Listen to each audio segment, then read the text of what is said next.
if you ain't all in. Step to the side.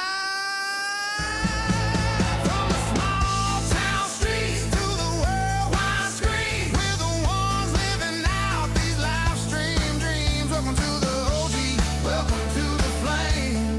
This ain't just a stream, this is game. OG, welcome to the flame. Welcome, oh, this ain't just a stream, this is game. OG, welcome to the flame. This ain't just a stream, this is game.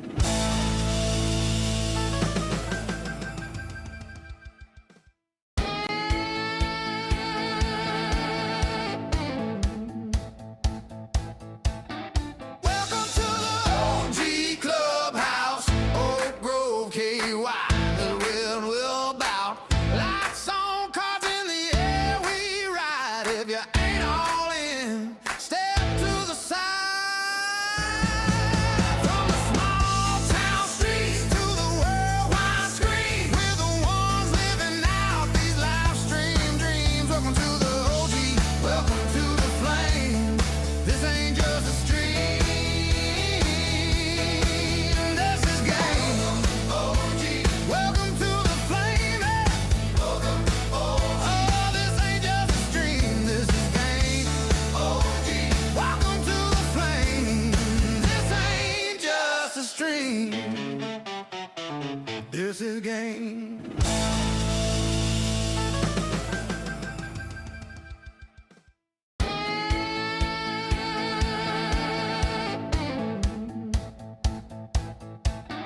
Welcome to the OG Clubhouse, Oak Grove, KY. The wind will bout. Lights on, cards in the air, we ride. If you ain't all in, step to the side. From the small town streets to the worldwide screen, we're the ones living out these live stream dreams. Welcome to the OG, welcome to the flame. This ain't just a stream, this is game. OG, welcome to the flame. Welcome, oh, this ain't just a stream, this is game. OG, welcome to the flame. This ain't just a stream, this is game.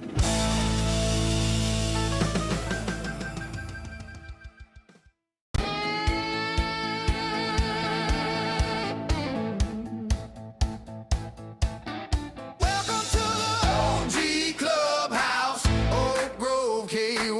The wind will bout.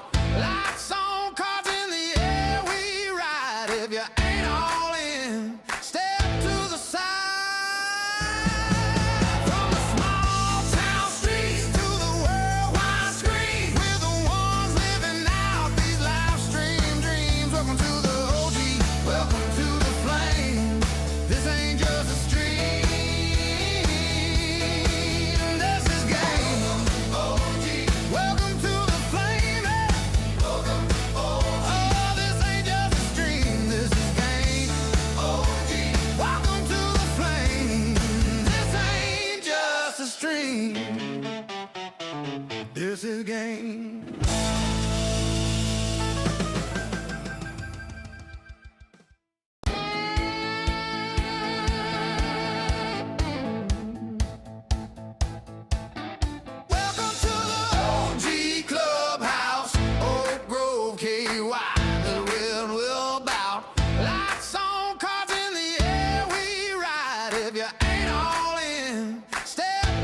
game.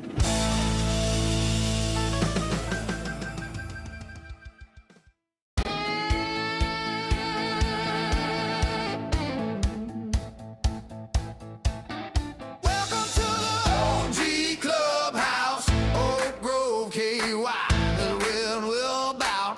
Lights on, cards in the air, we ride. If you ain't all in, step to the side. From the small town streets to the worldwide screen, we're the ones living out these live stream dreams. Welcome to the OG, welcome to the flame. This ain't just a stream, this is game. OG, welcome to the flame. Welcome, oh, this ain't just a stream, this is game. OG, welcome to the flame. This ain't just a stream, this is game.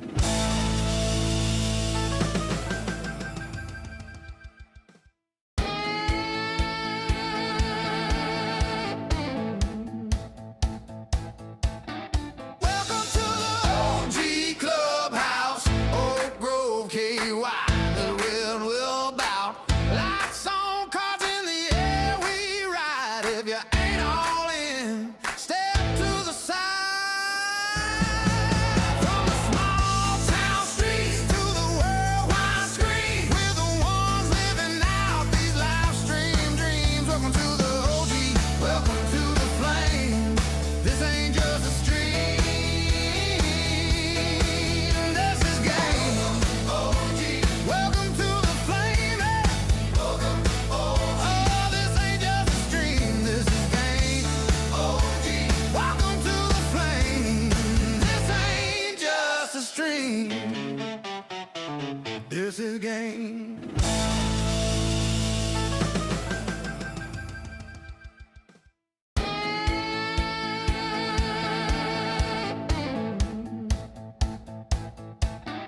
Welcome to the OG Clubhouse, Oak Grove, KY. The wind will bout. Lights on, cards in the air, we ride. If you ain't all in, step to the side. From the small town streets to the worldwide screen, we're the ones living out these live stream dreams. Welcome to the OG, welcome to the flame. This ain't just a stream, this is game. OG, welcome to the flame.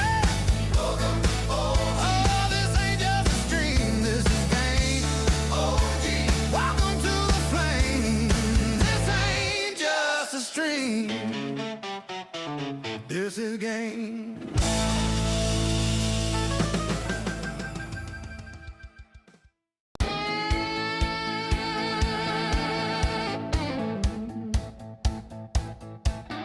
Welcome to the OG Clubhouse, Oak Grove, KY.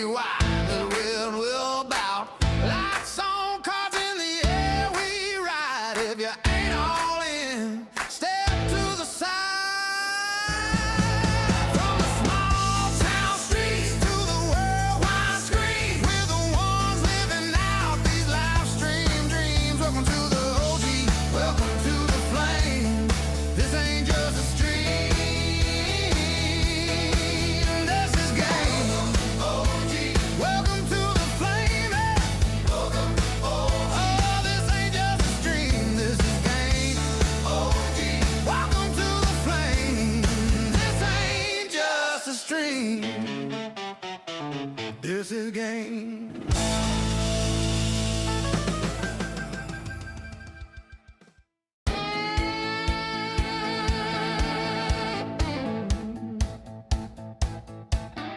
Welcome to the OG Clubhouse, Oak Grove, KY. The wind will bout. Lights on, cards in the air, we ride. If you ain't all in, step to the side.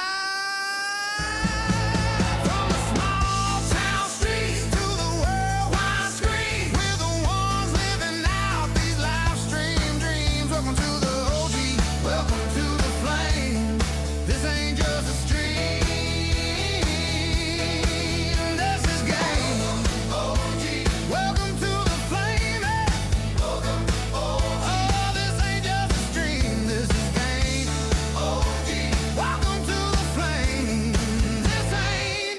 just a stream. This is game.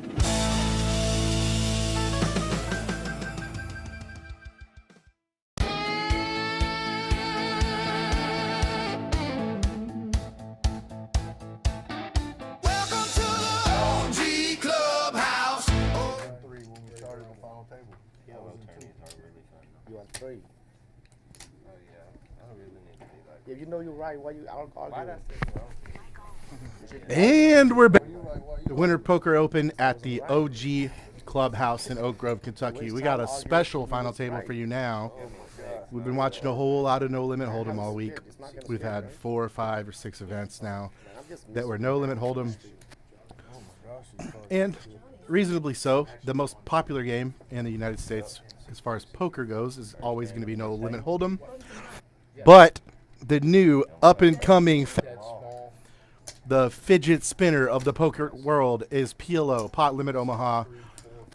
It's a lot more actiony. There's 4 cards instead of 2. And we are here at the final 6 players, sorry, of a $350 Omaha tournament. And we have some big dogs in the house. Before we start this stream, I should let you know, my name is Pizza from Poker with Pizza on YouTube. I play No Limit Hold'em tournaments for a living, okay? I've got 1,600 hours logged of No Limit Hold'em this year. Guess how much Omaha I play? Maybe 3 or 4 hours. So I am not in any way, shape, or form a guru of this game. I don't have a whole lot to offer as far as narrating or commentating it, but I can at least join you on your journey at watching this final table. So the coolest thing about this final table, first off, before we start talking about hands, we've got live action right now. You can see it on the screen. Let me tell you about some of these characters that you are looking at on the screen right here. We have some big dogs in the house. So seat 1 is going to be directly to the right of your dealer here, JJ. JJ is the dealer shuffling the cards right now. He looks the one that looks like a Viking. Okay, directly to his right is Donnie Fan. He is a professional player with $1.189 million in earnings. Okay. To his right, the blue hat is the local legend himself, Johnny Masters, who's got 1.2 million in earnings as well from poker tournaments, specifically live poker tournament results. The next one around in the red and black jersey is Michael Esquivel, my Filipino brother. He's got $945,000 in earnings. So I don't know every player at this final table. If they have impressive records like to talk about, but we've got some big dogs in the house. So this isn't just your backwoods garage game. They're not playing for huge money right now, but these guys are no stranger to final tables where you are playing for tens of thousands, hundreds of thousands. They've done it before, and they're not scared right now. So we're gonna have a pretty cool battle going on right here. It's definitely rare to find bigger players like this in this immediate local area. But you know, the truth is, every place you play, you can't just look around the room and tell when there's some killers among you. If you ever play a game called Who's Rich and Who's Not, you're never gonna guess right, because you can't tell by the dress, you can't tell by anything, the way they talk. Sit at the World Series and I try to guess this player is really good, this player is really bad. You look them up and you're always surprised. The guy in the dirty hoodie, sometimes he's got $49 million in earnings, and the guy who you thought was a crusher is just a kid from Norway starting out playing his 5th tournament ever. So the seat 1, 3, and 5 though, bona fide crushers, and we're gonna see what they do. So under the gun is Jordan. He's from Paducah, Kentucky. He doesn't have $1 million in earnings, but he's a cool guy. And he's gonna open up his kings. And big blind is Michael Esquivel. He's gonna defend. We're already on the turn. I don't know why I'm still talking about that. Mikey way ahead here with with a straight.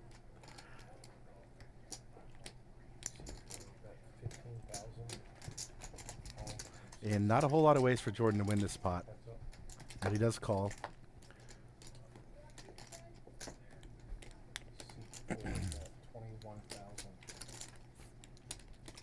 Mikey's got the check mark. He's going to lead out.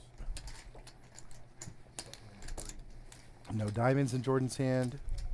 Well, diamond, but not two. And he's going to go ahead and fold. And Mikey's going to take down a pot. Important note that Donnie Fan arrived at this final table with just a very, very small stack. He's sitting on 11 big blinds right now at 26,000.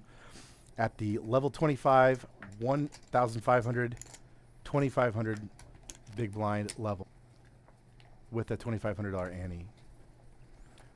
It's not a dollar. I hate when commentators say dollars. Those aren't dollars, okay? 1,500, 2,500. Those are not dollar amounts. These are chip values within the tournament. It's Monopoly money. They're essentially points. Old school broadcasters would say, Phil Ivey bets $2 million, but it's not. They're not dollars, okay? They're points. Whoever has all of these chips at the end of the tournament wins. I'm saying very generic stuff because I don't know a whole lot about Omaha. So, but that is true though. Whoever gets all these chips, I can safely say that. Masters is going to open up Jack 8-8 and get 3-bet by the very, very short stack Donnie Fan with aces. One suit for both players.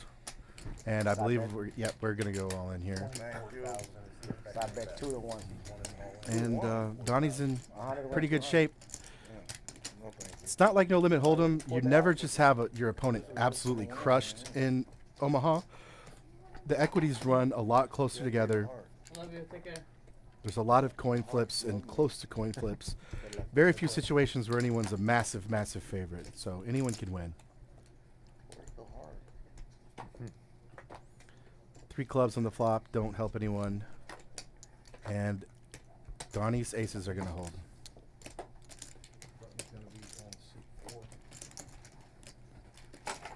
Huge hand for Donnie Fan. He's a Donnie fan of that hand.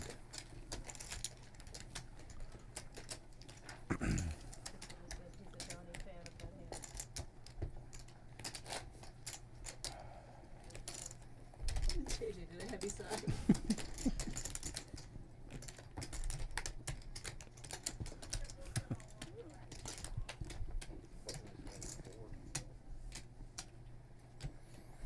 Okay, cool. I actually was Don double up or two so we could keep the really big name players from this area in this game and let some high skill poker be played.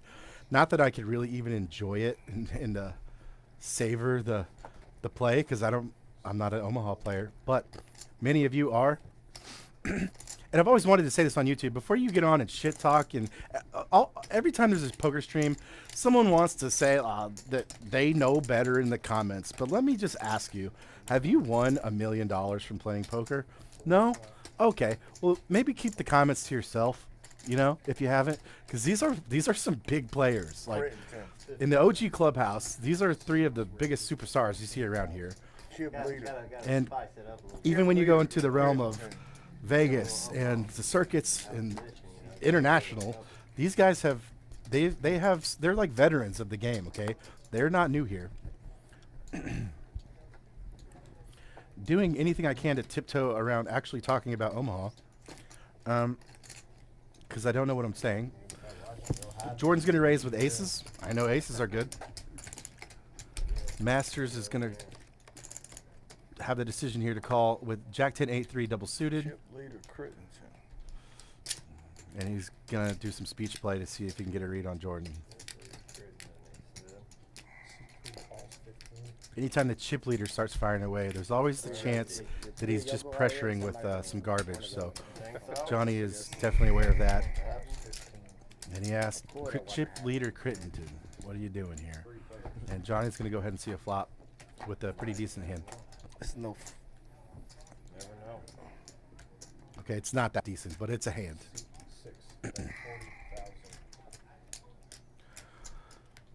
One pair for Mikey. Gut shot. Not very much for Masters here, and Jordan is going to feel pretty safe having two blockers here with a 7 and a 4, and of course the overpair with aces.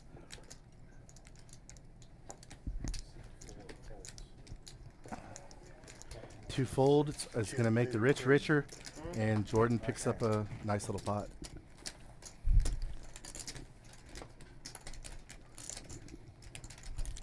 If somebody buys this tournament into like the last rage, you make the final table. You could. Yeah, It would have been 10. yeah, it's easy. There's like 3 people short stack. Like, Oh, I see. You were one of them. And then Mike Yeah, John, Mike John. Mikey had less than you. Yeah, he got like, yeah, he None of these players are in the money quite. $350 $350 tournament. The payouts are somewhere in here. I know first place is like 3,900, and sixth place is 0. That's a very important note. Sixth place, gonna leave with sadness, and that's all. And it was looking very grim for Donnie Fan until his last double up in this last orbit. So he's got enough chips to start talking a bit, feeling a little bit better about himself at this final table. He did mention he was embarrassed and his friends were making fun of him on break right before this. So definitely people can root for the underdog. Donnie Fan here, he's a hugely popular player all over the United States. Put that part in. You got the snap in there. You gotta put the chip leader critting to snap it. He didn't even want to think about it. He He didn't want to think about it. No, No. maybe I don't want to. Johnny's going to raise here with 4 mystery cards. We haven't seen them yet. And as he mentioned, chip leader Jordan did snap it off. And Johnny's going to be in trouble here with Jordan flopping bottom set. He does have hearts.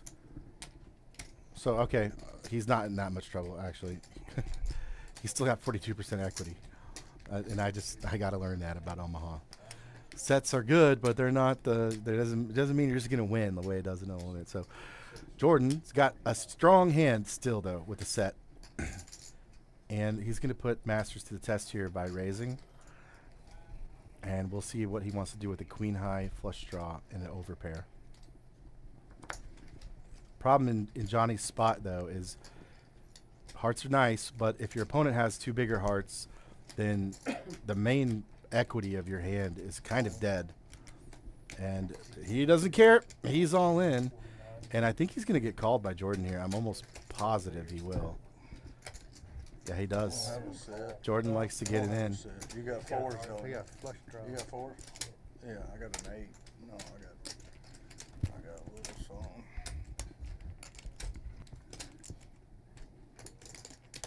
How much?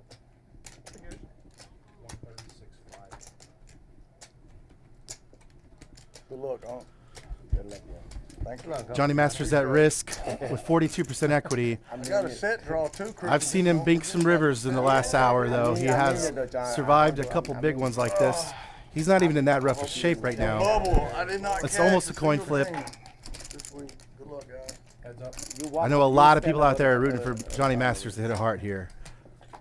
Down here. Brick on the turn. Only a heart. Good. And a heart on the river. I do not want that call to come out. Very Why? good. Why? You pulling against me, Donnie? Man, Crittington, you think I'm gonna? chip leader. You think I'm gonna? You are now chip leader, sir. I am not. Yes, sir. You are. Johnny talks a lot of shit with his Am I? turn draw celebrate. And we are back at it. That was a big hit to You are Jordan's now stack. chip leader, sir. And as he just Dead said, serious. I don't want to be bubbled twice. Yesterday I bubbled already. Not You gonna are be now bubble. chip leader. Just relax. Not when you run like that. He stand up twice and he survived it. I had him. I put thought a you had back- aces, though. Yeah. And then had hearts. yeah, Yeah, I liked it. Plus, I had an 8. I Close can't enough. put you on a set of 8. Can I get the 15 and I mean, one? I don't know. 15 and one. interesting Gamble, note, gamble. both No, times that three Johnny flushes. survived an all-in by binking the river, he was Run standing good, up. It's slow a in. very I would min cast. ancient I tried. I know, man. poker Thank you, though. technique Let me where look you in stand the up scan if I- and it increases your equity by around 11 to 12%, just by standing up. It does something about Dry hole. your body being out of the chair. That's right. A lot of people know that trick. I'll sometimes stand up and take a few steps back from the table even to increase this magical protection. Tilt my leg. Stop. 8 folds. You got plenty of 9 calls.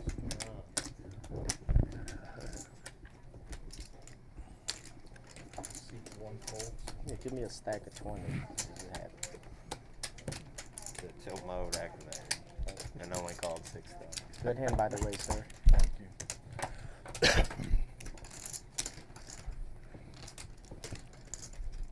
Seat 9 checks. I know Johnny gonna hit the damn hard for sure. Why you keep talking about it? I know you gonna hit the hard. Okay, what? I mean, Can I talk about what pulling you against me? 6 You rates. keep talking about it. I'm saying good thing. I know you're gonna hit it. Yeah. Seat 4 folds. He doesn't understand the tilt mode. Seat 6 Nah. calls. Never fold. Heads up. 9 checks. 6 bet 25,000. 9 call. No, snap call. Snap. Again. Heads up. That's what you call that. Already made flush for Jordan. Is going to hold on the river here. Call. And we're going to see what the action is. Greg checks over Jay looks at me. a set of 5s to him. Sorry, bud. Not helping. I'm sorry, man. I'm having a good time. Jordan has a straight flush, by the way, steel wheel. Bets. I want a good pot. How much is in the pot? The second nuts, It just but puts him actually on. no, the nuts, because yeah, it's the nuts. There's Oprah. It's just the nuts. Crit. You want me to deal? That's a good deal. I believe that. I can deal really Good good. luck, Speed, no matter what you decide. Appreciate Good luck. This call right here, I can throw somebody and kill them. Greg left with essentially a bluff catcher here with Just just a imagine set that. of 5s. This call I don't think he could make this call. Seat 9 folds. It would be a very ambitious Tilt foul recovery. call. Good fold. Tilt recovery. You had club, didn't you? Straight flush. Wow. Oh, nice. Damn. Buttons in 9. Show that one to you. I won't let you wait for it. flop is set. Speed, be glad you didn't have a nut flush, Speed. I know, right? Should have been big on You the might have turn. had that part too. That's how I saw that He one. showed. He showed. He had the straight Straight flush. flush. No, I'm saying. You turn it- oh, turn it yeah, flush, or whatever. Right, yeah, Turn yeah. the flush. But the small one. River to straight flush. You didn't have a bigger flush. Yes, sir. I had the nut flush, sir. 3 high, stone cold. 60. There's the steel wheel. Oh, was there 7 up there? That's been brutal, huh? End of the night. Alright. Didn't even look at that. Chip leader critting it, No, sir. like Oh, I yeah. said. Like I said. Barely. I appreciate y'all saying good luck on it. It helped. It helped. I started it out. 4 raises to 6. I had to get them going. We forgot. So the earnings I talked about earlier between Donnie Fan, Johnny Masters, Michael Esquivel, $1 million or more in earnings for these guys, right? I don't know how much of those earnings are allotted to Omaha wins. It's unclear to me. I know Omaha tournaments are more rare. They're harder to come by. Most series will only have 1 or 2 of them, whereas they'll have a half dozen or a dozen of no limit hold'em events. I know it's hard to have a lot of Omaha wins because there just isn't that many of them. I think Mikey told me that he's only won 1 Omaha event ever. I don't know what camera right details here. about the event. I'm guessing Johnny Masters has a little more under his belt. He's been around a long time, and this table cannot be happy that he just doubled up. 6 folds. Kings are not going to love ace 5-5, Yeah, reacted. Ace 5. and they're going to fold, and we're going to go to another hand. Jordan and Johnny here, just about tied for first place. Donnie patiently This game out this little stack. I they skip the line? Or? Omaha is a very actiony, gambly I mean, game. I'm just saying. The equities can flip flop very easily. You could have multiple I'm draws. telling You gonna can check make for all everything. kinds of Well, I different mean, there's a hands lot of on big every ones. street. Skipping. That's what I'm saying. And so, Unless it's a color up, probably. if you're used to hold'em, you start playing Omaha and you go, You want okay, to I chop just flopped the 6 nuts. ways? Well, how am I? Why am I down. losing? I flopped the nuts. How did I lose? And it happens all the time in Johnny, this game. So, You want chop 6 way? I'm down. no limit tournaments can turn around me? quickly. Omaha No, tournaments there is a arguably can turn around even quicker. See? Yeah, yeah. Good. Oftentimes, too, multi-way pots wanna do are 6-way a chop? little more common. Done. Donnie asking for a 6-way chop, and he's going to get a Just no. saying, I'm just- Raises to 8,000. No, you want to do 6-way 9 chop? fold. Yeah, chop I'm it, Donnie. down. You down? Speed didn't even look at you, bro. Oh no, I was. He's- I didn't know if want he was to being do 6-way serious. chop? He's Johnny, stung what after What that you doing, big man? Come thing. on. I'm asking. Come on. Before his hands over his ass Want me to getting chop? Us 3 OG, down. come on, let's go. Us 3 Just- down. You down with 6-way chop? Way. Just talk to the chip leader, see if he'll pay the bubble. No, that's the chip leader. That's Crittenden. How about these 3 of us? It gets 3 of them. There you go. If we bust all 3 of them, we all chop. 3 way. Yeah, we got Jordan some under the gun, hands just going to on that. raise it up with kings I'm just saying. to 8K. If we bust 3 of y'all, we chopping 3 of us. And you got a chopping. call from Mikey going to a flop with 20,000 chips in it to begin with. We will let We don't y'all chop. Michael's holding. 7,004, Hard to we'll see what's chop going this on. third. He hasn't Just take 3 of us registered right his here. cards If on I'm the bust reader. every one of this, I chop all 3 of us right here. With a deal or 2. But Jordan goes ahead and c-bet. Michael Esquivel's mystery hand. Jordan does have a blocker to the bottom end of the straight now, not very relevant. 15,000. In this game, the bottom end of straights has very little value. And there's usually 16 different optional available combos of straights, so it's easy to have the same straight as other players. Sometimes even multiple other players. He just has 2 pair on the river here, and he's going to show down, and looks like he's going to lose. Mikey hasn't slapped his cards down excitedly yet, so it looks like he's going to muck, and he does.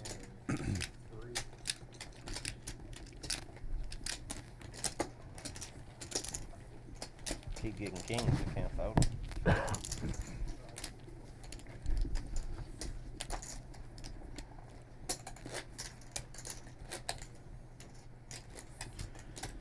This will be the trophy. It's been Wednesday, Thursday, Friday, Saturday, and now Sunday. And we've had a lot of poker played in this club Don't raise since or Wednesday. I'm just- A lot of trophies handed out. The women's tournament ended a couple hours ago, and they got multiple trophies for their win. Only 1 trophy available for this, but it's a decent payout, actually. Nice payout for a $350 tournament. Just under 4K for first place. Small field, which is common in Omaha. Not a lot of Omaha tournaments in the Midwest get hundreds and hundreds of players. So I know a lot of my friends who play a lot of Omaha are happy just to have an event. Just give me a call. I love Ace when King you say Queen that. 5 for Mikey, Last time and you King said Queen I 10-4 wanted for Jordan. Oh, really? 4 checks, yes. Both flop a lot of nothing, You know a what whole the- bunch you of know nothing, what not the connecting table too is on much. this?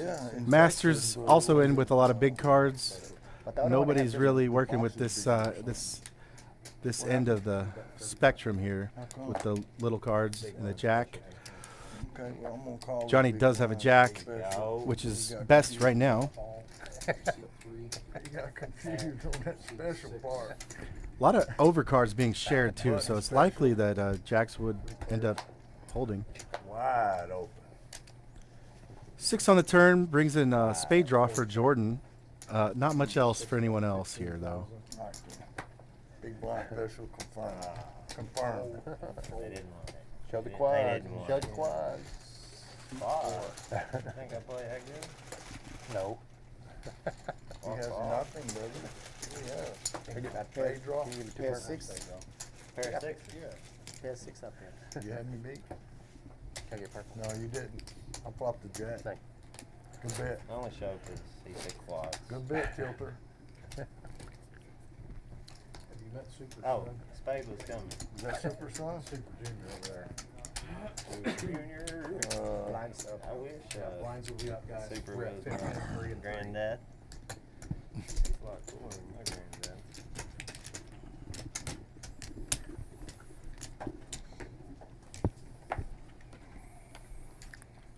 Donnie Fan doing a good job at biding his time. I've seen him. He's a very patient player. He bubbled the main event yesterday and was talking about it earlier, and I feel like he's dead set on not bubbling again. Oh, well, I'm showing the rest of the night. Bubble means you got very close to the money but left not inside the money. So if a tournament pays the top 12 players and you get 13, then that means you're the last guy to leave with $0, and it's known as bubbling in the poker tournament world. You never want to be the bubble.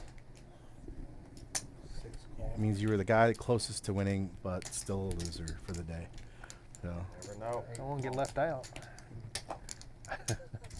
Might want to. Masters is going to open up his kings, king 3-3, get a whole bunch of calls, and we're going.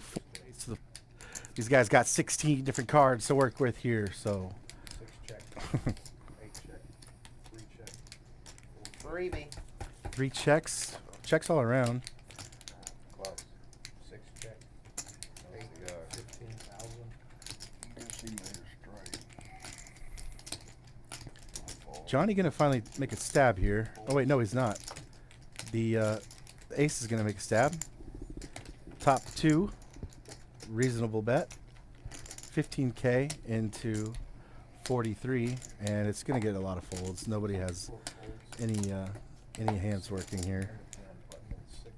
And Gavin C8 is gonna take down a nice little pot, a 4-way pot. I'm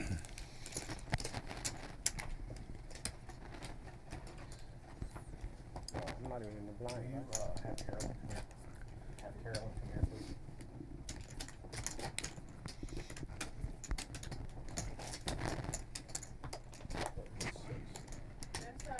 Can I get a volume on the clock timer? Is that possible? Yes.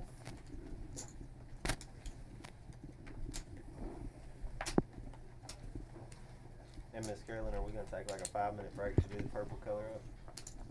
I think he said we was skipping the break, but he didn't realize there's a purple color up. Yeah, we gotta cover up. We don't have to. I wait just for wanted the to six. know. When the double in, I will come That's in good. and color That's up good. the 5-minute break and color up the, Thank you. what you call it, the purple. But y'all skipping the break. Yeah. Fair enough. I've been here since I don't know. There's not many in purple. I bet it's 6,500. And it's English on 6 calls. Mikey's gonna bump it up to 6,500 with Citizenship. 8-5. English on. Nut space working. Kurt, it won't be a break, it'll be as fast as take me to color up the Yeah, purple. yeah. I've been American citizen for 3 months. Gavin's gonna call with his ace-9-3-3. They're gonna send me back to the Greg comes along, and Jordan comes Go back to along Cambodia. with ace-4, jack-4, double-suited 4s here for him. And we're gonna go to a flop of 5-7-10. They're not being nice. Check, 9 check. For real, I know, They I see. poison the people. I gotta go Spades back to- working 12,000. for Mikey, who is the initial raise, right? I thought he was. Yes, he was. So initial raise or pre-flops often gonna bet again when it's allowed by a flop that's workable, and this is definitely a workable flop with the nut spades working. Heads up. So he bets 12, and he's going to be called by Greg's 7-5-4 deuce. Greg picks up additional outs on the turn now. He's got a gut shot to a wheel. He's got clubs, backdoor clubs working. Hold that 30. And Mikey's not going to slow down here with his holding because he's got an ace in his hand too. So Mikey's got top and bottom in nut spades, and after raising pre-flop, barreling the flop, he's not going to stop here on the turn. And I wouldn't be surprised if Mikey's happy to get it in here if Greg wants to. I don't think Greg would want to, though. If I tell you a rooster dips snuff, don't look up under his wing for a spit cut. Greg has some very not great draws available here. and he's gonna go ahead and fold. Like you were in Old, pain. close, Yeah, old super close. line. Is it? Yeah. Look painful. Ask him about the rooster and the stick up. He'll tell you. Michael, you where your car still running? Yep. Okay. PSA is leaking. Johnny Masters talking about a rooster and a pickup truck, and I didn't catch the beginning of it, but it seems like something that a guy with that voice would be talking about. Probably the frost on the exhaust leaking off of it from the heat. I wish they have like Corona. Thirsty, man. I'm glad you don't have a Corona. I don't drink no more though. Okay. I don't Pretty drink good at like that that hook, no more. JJ. You're pretty good at that hook.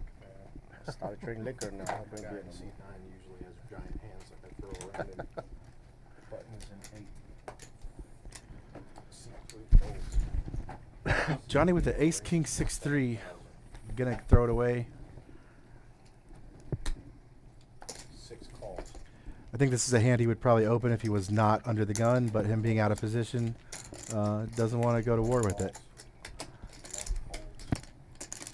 I'd be a little girl. The only one folding. And Mikey raises it up from the hijack, Johnny, he parked gets the 3 bus, callers, he ain't gonna and take we're it. gonna go 4 ways to a flop now. 4 players. Trying to get that min cash. English, please. 9 checks.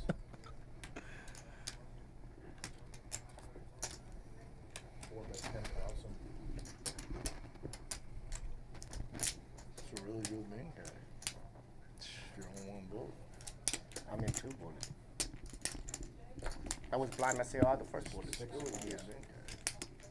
I probably make like $100 if I make this one. It's triple the volume. Fold 9 fold. I make like gas money go back home. 2 bullets, 700. No, 720. 720, 300. Yeah. Is that 2 and 4 with it? 3. Why do I give you purple for? We need purple. Okay, you can have it back, bro. I didn't ask you to give it to me. You wanted me to take it. But after this break, we won't need them no more. Got 17 minutes. Yeah, I understand. History with each I other. didn't. You can see him kind of friendly, talking shit back and forth. Can we see if we can get Johnny? In this area, actually, anywhere in the U.S., you can run into the same players a lot. And if you've been around for decades, like some of these guys, there's just no way around spending dozens of hours or hundreds of hours sitting at a table with each other. So you can meet a whole lot of people and get pretty close with them over time. Like he I wants, didn't even know it was your big like he blind. wants to smoke. How much? 8, right? 8,000. You owe me about 100,000 over. Seat 1 calls. Jordan's going to raise it up with the pretty trashy Queen 7-5-5 and get called by You said fuck Donnie the fans, Ace King Queen 3. Donnie has not been going to a lot of flops here because he's got a short stack, but he's going to go to war with this one. And he gets called by the much superior Ace King Queen 10 of 28. Johnny Masters with 2 suits working, pink shit. clubs and hearts, and he's going to be 3-betting here. And Donnie's can't tell this, but he's in a lot of trouble here. He's got the same hand as Johnny, pretty much, Give me a second. but just worse. When you're ready. Sharing 3 of his 4 cards with Johnny Tell me to Masters. rescan my card. Donnie is now Damn facing a words. pretty rough spot ahead of him. He doesn't know how rough it is, but it's rough. I got 4 cards, just 8 cards. I don't know where I'm going to win. Never know. Seat 1's fold. Damn, Donnie. Swear they got 8 cards. Guess Yeah, what, yeah. right? Thought we had Donnie him there. decides to go ahead and muck, Thought stay out of it, they were just and hold on to his remaining stack. Get him in, you know. And we've got a pretty even-keeled equity situation here, 52% to 48%. Of course, Johnny Masters is going to flop a king-high flush and completely kill Jordan's hand here. Jordan has very thin equity moving forward. He's going to fold very quick. I ain't got a single heart in my hand. He says, I don't have a single heart in my hand, and he's out of here. Did you? Yes. Yeah. Got him out of there. Yeah. And the 2 chip I leaders had a good hand to re-raise you with there, brother. I got you find a cards. winner for the hand. They're just about tied. Massive. King, queen, king, 8. I wish I had like 80,000. How much? And it's not a bubble. It was not in the bubble. Donnie says he wishes he has All right, 80,000 that's and it fair, wasn't the Fidel. bubble. He's Uh, up. I mean, if you're gonna make Triple E wishes, why not just Masters ask for soon. 800,000? If we're making Christmas wishes at the wish he final got table, 18. let's go a I little wish it was bigger. gold. No, I got Nah, diamond. 7. You still got me beat, I think. Johnny Masters in the small Yeah, we blind, close. Michael Escobar in the You big got lucky, blind, Johnny. I wish he's and we're gonna look at Watch Jordan yourself, bro. Crittenden's hand Stay first. over there and concentrate. Yeah. Jordan Man, why- is why a you have to dealer park at like OG that? and other games around the Midwest. 40, 25,000, I'm He shipping knows on what it. he's I doing, thought you said you quit drinking. but he definitely doesn't have the resume that some of these other guys do at this table. So I'm not drinking it. he's aware of that, but he's thought we also call him not a the very Texas. scaredy said he cat don't drink player. no He's more, he gonna don't drink get no in there less and either. use his chip stack to his advantage. He's got a good lead. He Only showed up to the drink. final table as chip leader, and I think he knows how to work a big stack. What happened? Just hold it to me. I call. 15. Master's gonna just complete his small blind here Take and it away. send it over to Esquivel, A little bit more. who checks his option. Oh no, he raises. It's a raise. Raises to 6,000 and a quick call from Johnny Masters, and we're going to a flop. I lost my mic. Both of us. Good now? Thank you. How much is it? Nut flush draw for Mikey. 1,000. Top pair for Johnny. Going to a turn.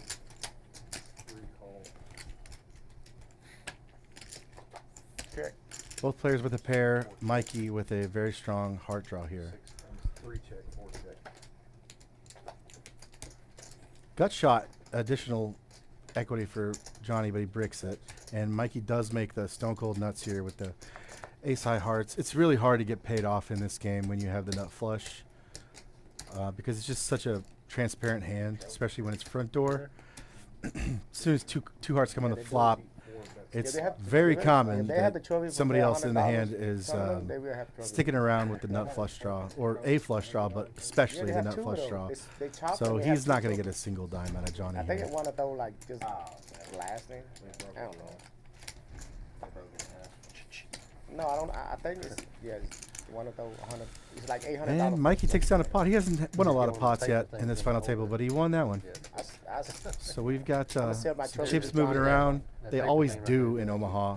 You want the I trophy? don't play a lot of You know, Omaha, I but I know that. sell it It's for a $800. quick, told you I fast cannot action game. understand that. You Why you win laughing? big You pots, you didn't lose understand. big pots. Because I'm laughing because you keep speaking You the could same be language 80%, I 90% on the turn and He's laughing because he ran it end up losing. Laughing because Crittenton. You stand up What were your twice. other 2 cards besides the 4s? I'm just asking. Yeah. When you called my big raise there, pre-flop, when I had queen, 7, whatever. Oh, we'll have to check cameras out on this deal. Remember? Remember you flopped set? Yes. That's when the big hand happened. Oh, yeah, I forgot about the other dude. Small blind. It was like Ace ace, nine, four, ace, four. 4, yeah. Ace 9. Double suited. Double suited Gavin's under fours? the gun Double with suited Ace Jack fours. 5-3. He's going to go ahead and No, I'm messing do with something. You. That's a raise, I think. No, he called. Okay. Gavin just limps in under the gun with Ace Jack 5-3. I'm not going to treat this the way I do with No Limit. I could say when things are good or bad in No Limit.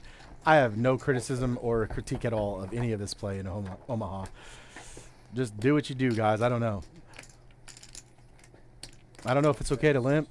I know a lot of people do in both games. And No Limit, it's usually a mistake. But in Omaha, maybe it's more acceptable.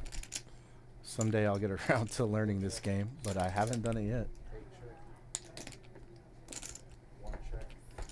Checks through on the turn, and we're going to go to a river of a Queen of Hearts. And there's not a whole lot of hand here for anybody. 1 check. 2 pair. 10 and queens. Tens and queens are going to hold, are going to take it down anyway. And it's a pretty light hand to win a 4-way pot. You have a pot. Somebody call. I better get over. Huh? It's got good hand with it. Yeah. I don't have enough. Got straight. Open in it with the nut flush off. You have a pot. He's gonna call. You know, It's still like the rule, you're supposed to speak English at the time. I did make a personal bet with Mikey, $100 that anybody but him would win. He was feeling that confident Still a rule. that if any player wins other than Mikey, I win $100. So, although I am friends with him, I got to say I'm rooting against him here. JJ only gets aggravated with me in this room. Just this room. Greg in seat 9 is under the gun, and he's going to go ahead and fold King 10 for deuce, 3 hearts. Whole bunch of hearts just got removed from this hand. Donnie's folding 2. Johnny's going to call from the cutoff, leaving the door open for Mikey to do his favorite move in poker, the pre-flop 3-bet. When you 3-bet pre-flop, you kind of put the ball back into your court. You're repping a big hand.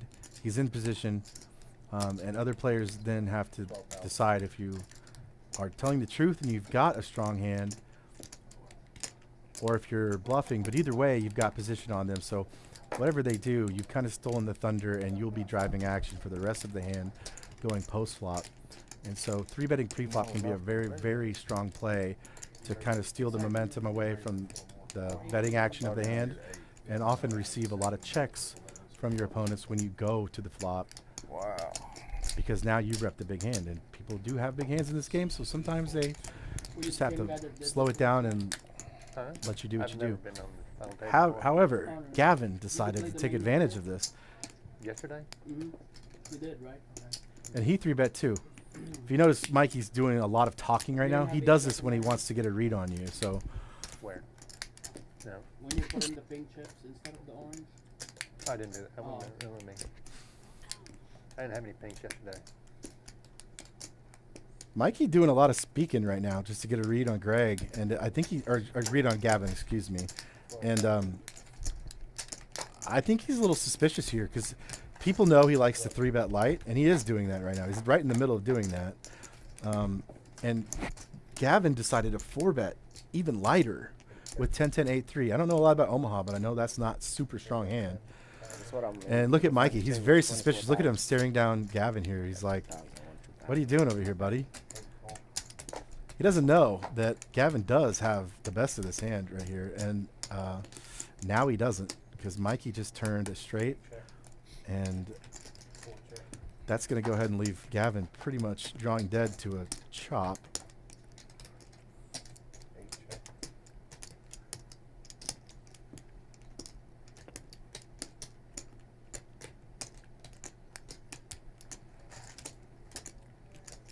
Mikey's got the check mark. He loses to clubs. He loses to 10-jack. And that's about it. And he's going to go ahead and thin value bet here.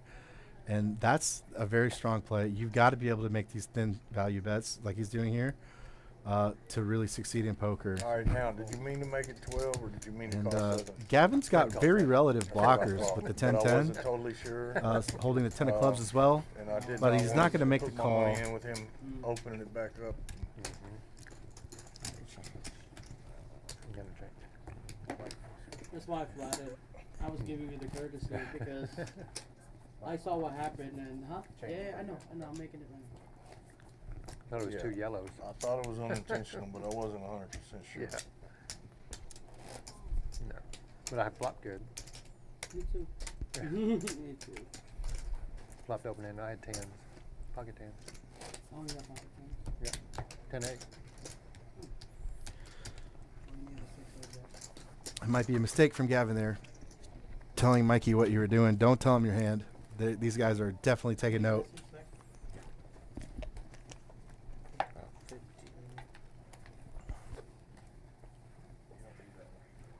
Can I switch? Like draw? No draw. This ain't. Oh, you're playing big O, one hand. No, sir. One hand, a big O. 1 and 3 fold. 4 raises to 7.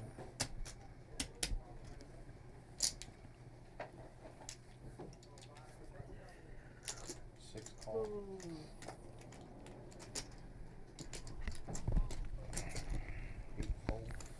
Mikey's going to use this momentum he's got and go ahead and raise Queen 5 3 deuce.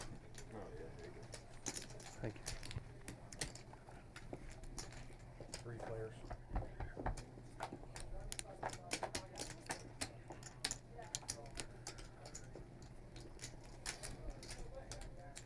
Don't ask me how many chip I have, okay, Johnny?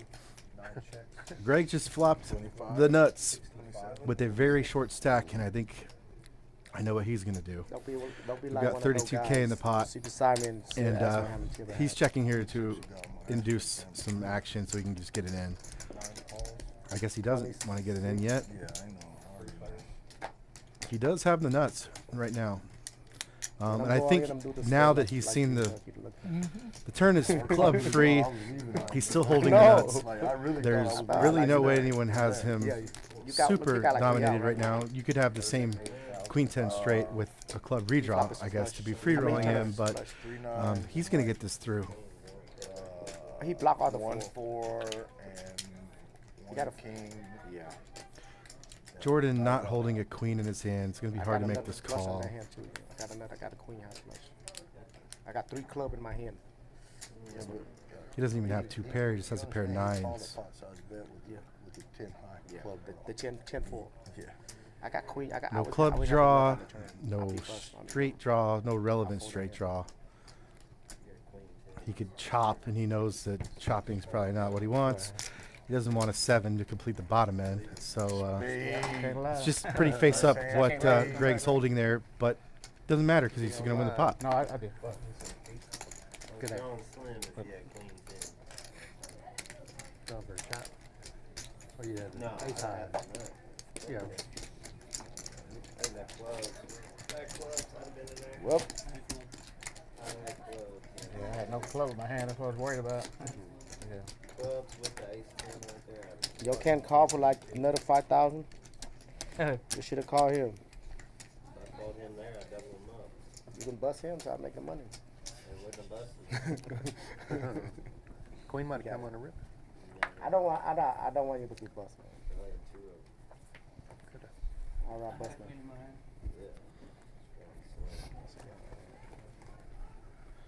Johnny with the speculative king, queen, 7, 6. 2 spades going to throw it in the muck. 4 raises to 6,000. 6 call. Mikey is bad at registering his cards on the reader, but it kind of makes it fun because he raises just about every hand, and we don't know what it is. So Mikey's constantly got the mystery hand working. He's making it 6K to go. I was wondering, Donnie was already cutting Standard chips out. I 2x thought he was gonna open. jam and- Quick call from Greg with king, jack, 6 deuce double suited. Made them chip nigger. Jordan 9 check. 1 check. ace, jack, 9, rainbow on the flop. Bottom 2 pair for Gavin. Got a bunch of straight draws working for Jordan, and not a whole bunch going on for Donnie. Can't win that. Middle pair not looking great for Greg as well. He's got backdoor diamonds, I didn't see it. 8 fold. 9 fold. and not a lot else working for Greg. He's going to fold very quickly here. Fold. And Jordan's going to take one down. He hasn't really won a lot of pots since he lost the big all-in against Johnny. We be playing for like 8 hours in Stone Cold Bubble game. Nice. We'll get a translator after the break. Subtitle in the bottom too. That's fucked up. Johnny and Donnie are old friends, close enough to Johnny can make fun of Donnie's accent here. Oh, you love Said that word. English only at the table, which, if you don't know, that is actually a rule. It sounds kind of bad, socially taboo in a lot of ways to tell someone to speak English, but in poker there's a very strict rule about speaking English only at the table so that people that speak other languages can't say things about the game that other players are unaware of. So to make it a more even playing field, there's one language allotted to a poker game, and you are only allowed to speak in that one language so that nobody's able to convey information secretly. Although, you know what? You could get on your phone and text anyone anything you want if you're going to cheat. So, I mean, it's not a foolproof way, but they're at least not allowing you to do it right in front of their faces. Like, speak Russian and tell your friend, hey, I got Jack Ace over here, buddy. 8 folds. 9 call. Mikey's going to raise double suited kings, king 9, king 6, 2 suits.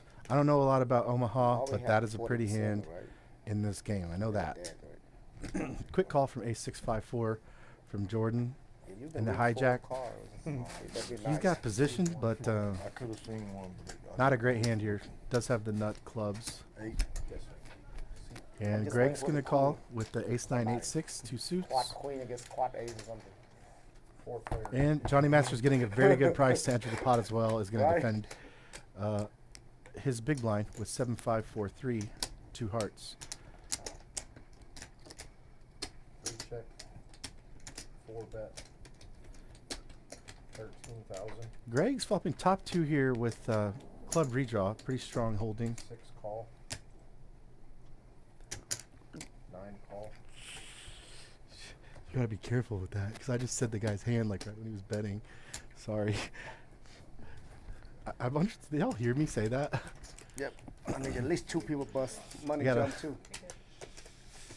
If you bust, I will make one. Gotta be careful here about opening the door in the production Yeah. booth, because I'm talking about their hands while Hey, they're. it's 2 You're people right, bust. though. I Yeah. got money jump for sure. I need Greg's some hand oxygen looking very good in this spot still. Ace 9 is going to be 2 pair with the redraw, and now picking up additional outs with a gut shot. Nobody else has a lot going on right here. 50,000. Johnny's hand is nearly dead. Jordan's got just a pair of aces. And Greg's got a very strong hold on this board going to the river, if anybody decides to go to the river. But Mikey's going to go ahead and bet out here. I missed that. Mikey's the one betting, and actually we lost the best hand going to the river. Interesting. Quadruple. And 2 non-believers here. Oh, Johnny Masters is working a wheel draw. Okay, Get nasty. that makes sense. Jordan with the check mark on the river with just a pair of aces. And in this game, just a pair of aces hates his hand. And Mikey's going to continue with this bluff. And 90,000. he's blocking Broadway, and he knows it. You know, flush your And he's going to take it down. Just 2 kings in his hand. He's got 2 kings, right? So it makes it very hard for someone else to have king, queen. It doesn't make it very hard, but it makes it less likely. And he's going to use his relevant blockers there to steal a big-ass pot for Michael Esquivel there. And my $100 bet with him is getting worse and worse as time passes. He's been biding his time, trying to catch a big pot that could set him up with the top 2 stacks, and he's finally got there with that hand. And we're going to a 15-minute break.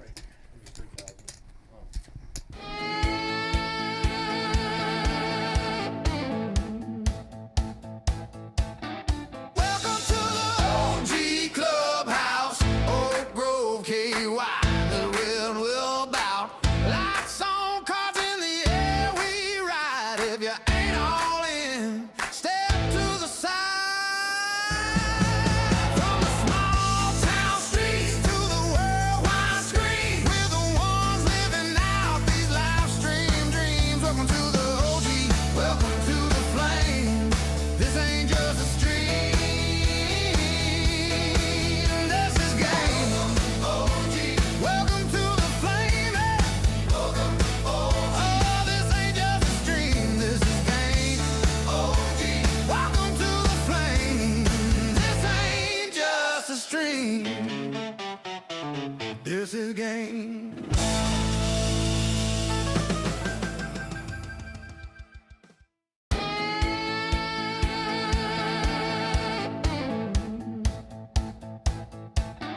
Welcome to the OG Clubhouse, Oak Grove, KY. The wind will bout. Lights on, cards in the air, we ride. If you ain't all in, step to the side. From the small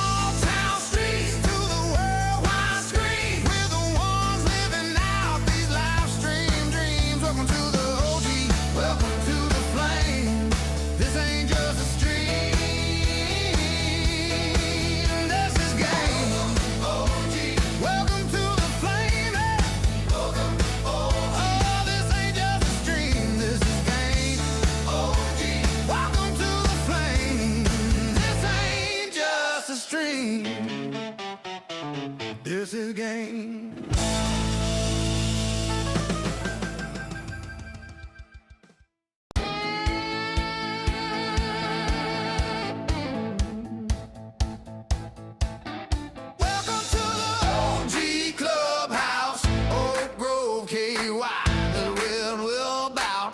Lights on, cards in the air, we ride. If you ain't all in, step to the side.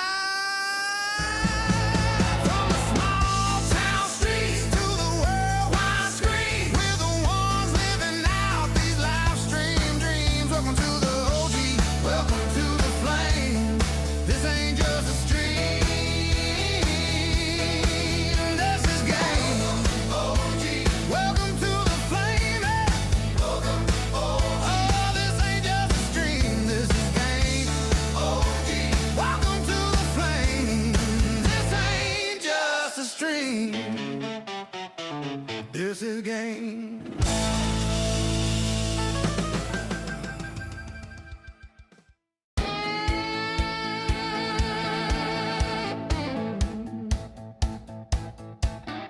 Welcome to the OG Clubhouse, Oak Grove, KY. The wind will bout. Lights on, cards in the air, we ride. If you ain't all in, step to the side. From the small town streets to the worldwide screen, we're the ones living out these live stream dreams. Welcome to the OG, welcome to the flame. This ain't just a stream, this is game. OG, welcome to the flame.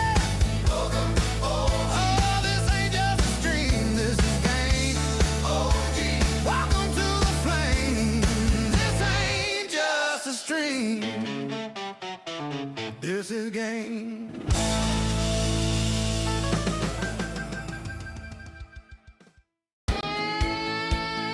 Welcome to the OG Clubhouse, Oak Grove, KY. The wind will bout. Lights on, cards in the air, we ride. If you ain't all in, step to the side. From the small town streets to the worldwide screen, we're the ones living out these live stream dreams. Welcome to the OG, welcome to the flame. This ain't just a stream, this is game. OG, welcome to the flame. Welcome, oh, this ain't just a stream, this is game. OG, welcome to the flame. This ain't just a stream, this is game.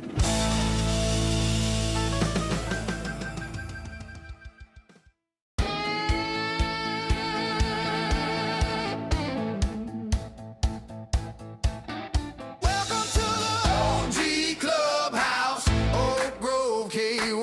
The wind will bout. Lights on, cards in the air, we ride. If you ain't all in, step to the side. From the small town streets to the worldwide screen, we're the ones living out these live stream dreams. Welcome to the OG, welcome to the flame. This ain't just a stream, this is game. OG, welcome to the flame. Welcome, oh, this ain't just a stream, this is game. OG, welcome to the flame. You can make fun of me all you We're want. back from break at the OG House in Oak Grove, Kentucky. Winter Poker Open, the final event, the final table of the final event. It's the Frozen 4-card PLO tournament. We've got some big dogs still left in this game. We've got Donnie Fan in seat 1. We've got Johnny Masters in seat 2. We've got Mikey Esquivel in I seat have to 3. have ace, king, I mean, double suited. And that's going to be the black hoodie, blue hat, red jersey. We've got Jordan Crittenden, a local dealer, in the next seat. The I need gray those two jokers. long sleeve shirt on the left is going to be a local player named Greg, I think. That's Greg. And then in seat 9 is Gavin. Sorry, Gavin is on the left in the long sleeve gray hoodie. And the black toboggan hat is going to be Greg. And we're playing for a first place of $4 short of 4,000. This was a $350 buy-in. Not sure how many total players. I'm guessing 20 to 30 total players. We're down to 5. 6, sorry, and 5 will get paid. So first place is 3,996. Second is 2,700. No, I do. Gotta do the stand-up 1620 for mic third, drop. 1296 for fourth, and 1188 for fifth. So no significant huge pay jumps for fifth, fourth, and third. But there is one big ass pay jump which is happening right now with whoever loses next. And Donnie Fan is all in Give me a 7. at risk against Jordan. Donnie's got the ace, king, jack, deuce, At ace nine. and Jordan is working with a 10-7-7-5. You should have potted. Well, he's potted up. just keep them low. 10-7-7-5, interestingly, is a little bit behind in equity here, but it is Just off technically a face flip. card would be It's a good. 60-40 flip. And Donnie fans are rooting really hard right now for a king, jack, ace. There's a jack. Jack. Need a 9 only, maybe. Or 7. A 9 or a 7 for Jordan. my God. Oh my goodness. Target. He hits a 9 in the river, and that's going to be the end of the line for Donnie Fan. Damn. He was talking about how he hopes he doesn't bubble, 9 only. and he's not going to get his Christmas wish Good on game, that Donnie. one. He did play a good, patient That game. can't He be just like Johnny. When I didn't have stand a whole up, lot you to work really- with for the last at least hour or two that I watched. Good game, Donnie Fan, and that's going to send him packing.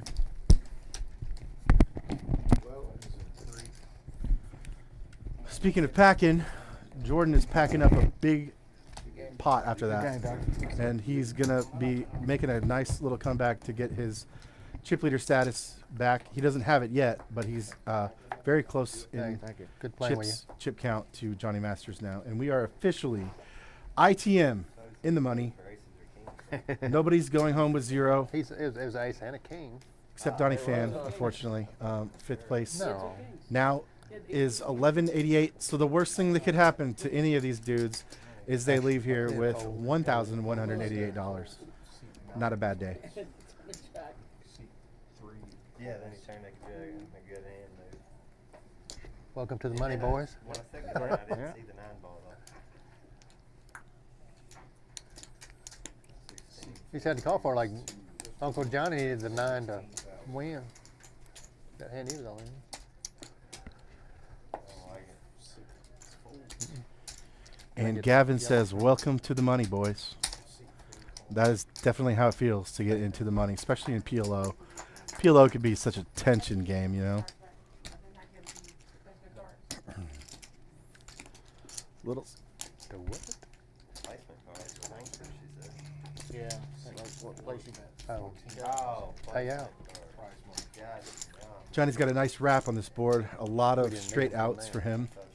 Placement card. Oh yeah. Like yeah, what happened? We're playing double deck PLO.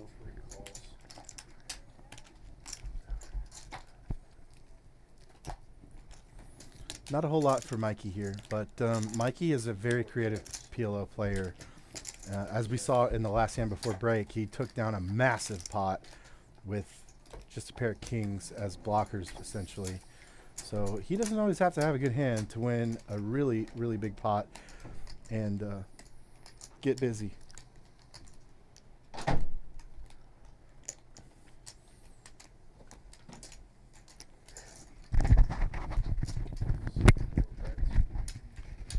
Johnny does brick all of his draws for straights, and the check mark's going to go to Mikey, who bets the river and is going to take down a really easy pot here.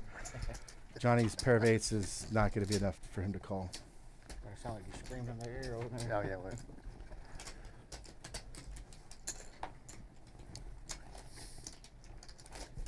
Well, we all made it to the money anyway. Yeah? Congratulations. Yeah. Congrats, everyone. Let's see how much you have. Pizza, don't tell everybody how fast that's playing. Nine. Oh no! All right. What? Yeah. Yeah, I already know. I was like, yeah. He's like, what? He folded that? Like, yeah. Not no more. Yeah, not no more. I made it here now. We good.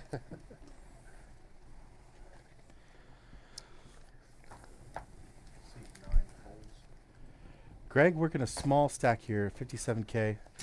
I believe is the shortest in the game. Yes, it is. Roughly, what is that? 13 big blinds or so? Yeah, 13 point something. To 18,000. 14. 6 calls. Pot.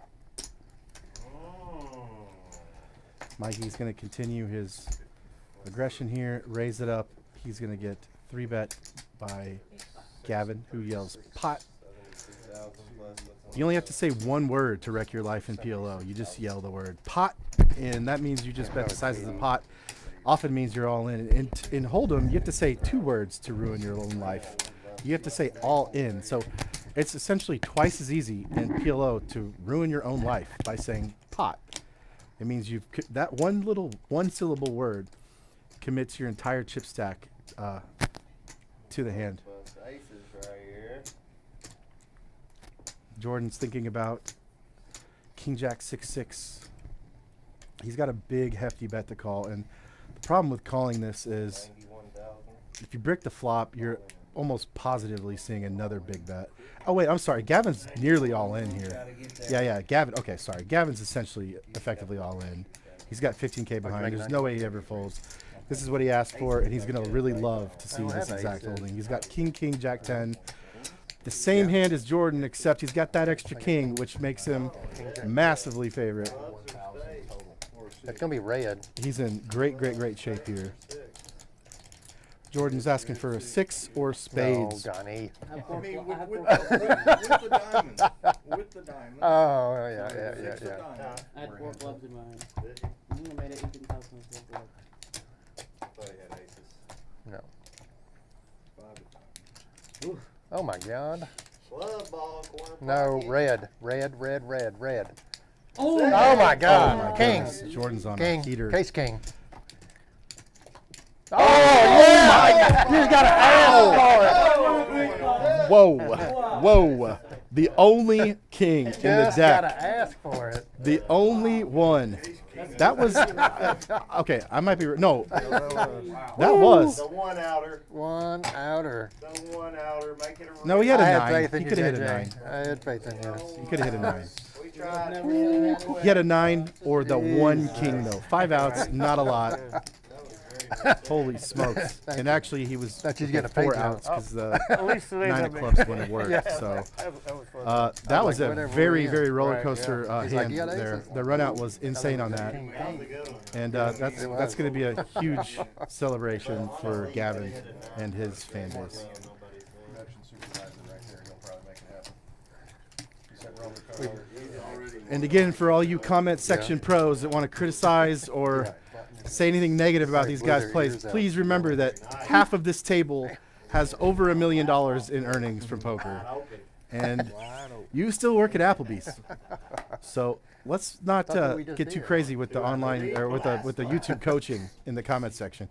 If you're doing that, you generally are. There's always somebody that wants to say, "Well, I would have done this. This guy's I'm a just glad fish. he He's a said they punter." got a bunch of And, clubs in his hand. 90% of the time, that guy has never accomplished a fraction of what He some of didn't these like guys the have done on snap this table here. check So what that was. I'm really enjoying the spectacle here because you don't get to see a lot of high-level PLO be played. And some of these guys, maybe all of them, I don't know, are playing high-level PLO. I didn't think I couldn't prove that if you asked me he's to excited. prove it. I don't know. 8,000. 8 bands, Edos. 8, the whole 8. Man, the old one outer, Johnny. No, not yet. 6 folded. 8 is thinking. He's folding. 8 folds. He actually had like 4 outs. Any nine.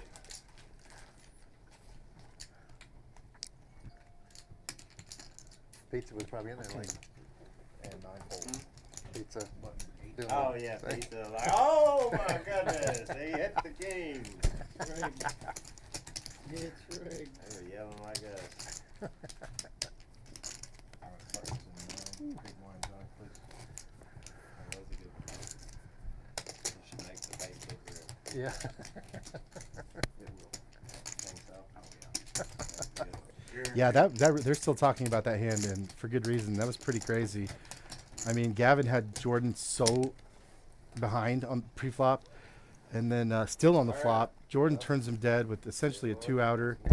Oh wait, no, he had clubs too, but he was way behind, and just the equity went back and forth there. Of huge favorite, huge dog, huge favorite, huge dog. How long do they need to sit on the scanner? Gavin's got to be happy with the result. Let me see the chips. I can't see the chip counts right now, but we don't have to worry about it. Let's just say the tides have turned as it usually does in PLO. Nobody stays the leader in PLO for too long in general.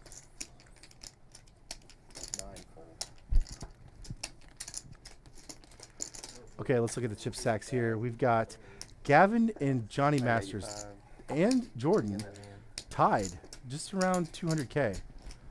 And then you got a clear chip leader in Mikey Esquivel. And Greg's working the dramatically smaller stack of 47K. Greg's got about 11 big blinds now, and it's a serviceable stack. He can make a comeback, but it's going to be hard to do.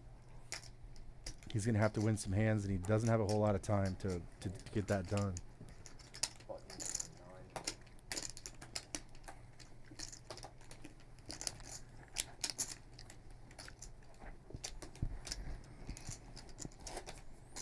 Donnie Fan out in 6th place. If you're a fan, you're probably not in the chat anymore.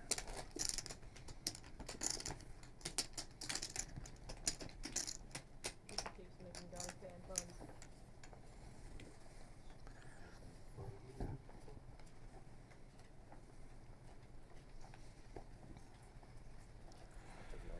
Mikey under the gun. Oh no, Mikey is the big blind here, and Jordan's going to look at his hand and be first to act. Jordan is probably feeling the pressure here, the final table pressure of showing up chip leader and no longer being the chip leader. But this game is there's a lot more coming in this game here with 3 players tied for second and Mikey in first. PLO is always like up in the air. Any poker is always up in the air, but PLO particularly can turn on a dime. One big hand with a lot of draws, a lot of different people working, a lot of equity, and one big hand is all it takes for everything to change.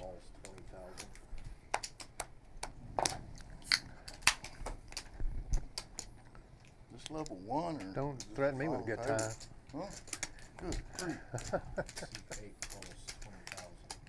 Johnny's They call asking, Johnny. is this level Whoops. 1? Why are we all 4 in Whoops. these pots together here? It's kind of unusual that 4 players go to flop at a final table, at least in Hold'em. Spades on the flop are going to give Johnny Masters the absolute nutter butters here. He's got a redraw. Of course, he can't hit it because Jordan has the king of spades, but Johnny flops the stone cold nuts, and it's going to be on him to act. And he's going to bet very small here. He just bet 14,000 into 98, and it's kind of one of those please call me bets. Jordan's going to be forced into a call here with the second nuts, but he's in big trouble. And now he's got no way to improve unless he can find a runner full house. And now he's dead. So Jordan's going to have a tough decision here with the absolute second best hand possible. Johnny's got a top set of aces with the nut flush. It's just like too much hand. There's no way anybody else can really have much here except for king 9 of spades, which he does have. He said, "Get out of my It's a pot." terrible And bid, Jordan makes yeah. a very wise nut lay down here with spades, second nuts. Nuts spades. And there you go. You want to know the difference between Hold'em and PLO? It's right there. You could have the absolute #1 best hand, Could have got more out of I him. Johnny. forgot I had 3 aces. and So the I other guy looked could back. have the second best hand and hate his hand. That will never ever happen in Hold'em. Very rarely. Wow. And he just lets it What go, did I and he do? survives. Flop the nut, turn top set, and bet 100K. What was I thinking? Johnny is now regretting betting so much. He knows he should have bet smaller there because I was just talking about it. You can't have much I want to play longer, I guess. if you are playing against Johnny and he's got all of that hand. What's left for you to have? There's not much. So when he bets there, he should go small, not big. I realize that. I didn't even calculate the ace, like, when it hit, I didn't even think about the fact that I have top set with the nut flush. Pot. Yeah, he's talking about it out loud now. He's like, I didn't even. Getting old. He said it's called getting old. You can't. He said you couldn't keep track of the hand. He had too much hand to be betting that much there. Pretty big mistake, actually. But nonetheless, he took down a big old pot, and he's got 277K now, and has pulled up into a very clear second place situation. I hope he gets heads up against Mikey, because I love Mikey, but I do have that $100 bet against him here, so I gotta say, and I'm a big Johnny Masters fan too, so it's not that I want him to lose. I just want $100. His hand speed. Thank you, sir.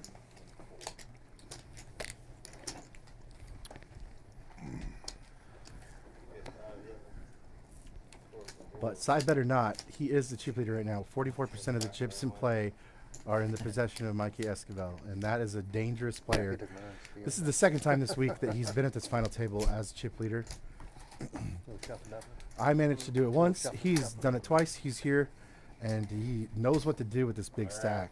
He's now biding his time because he understands how quick it can change, and he's got such a strong lead here that it's in his best interest to survive and put pressure on, but not really make crazy bluffs. Like, we're not going to see him make a bluff like he just made with just king blockers, I don't think, at this stage of the game.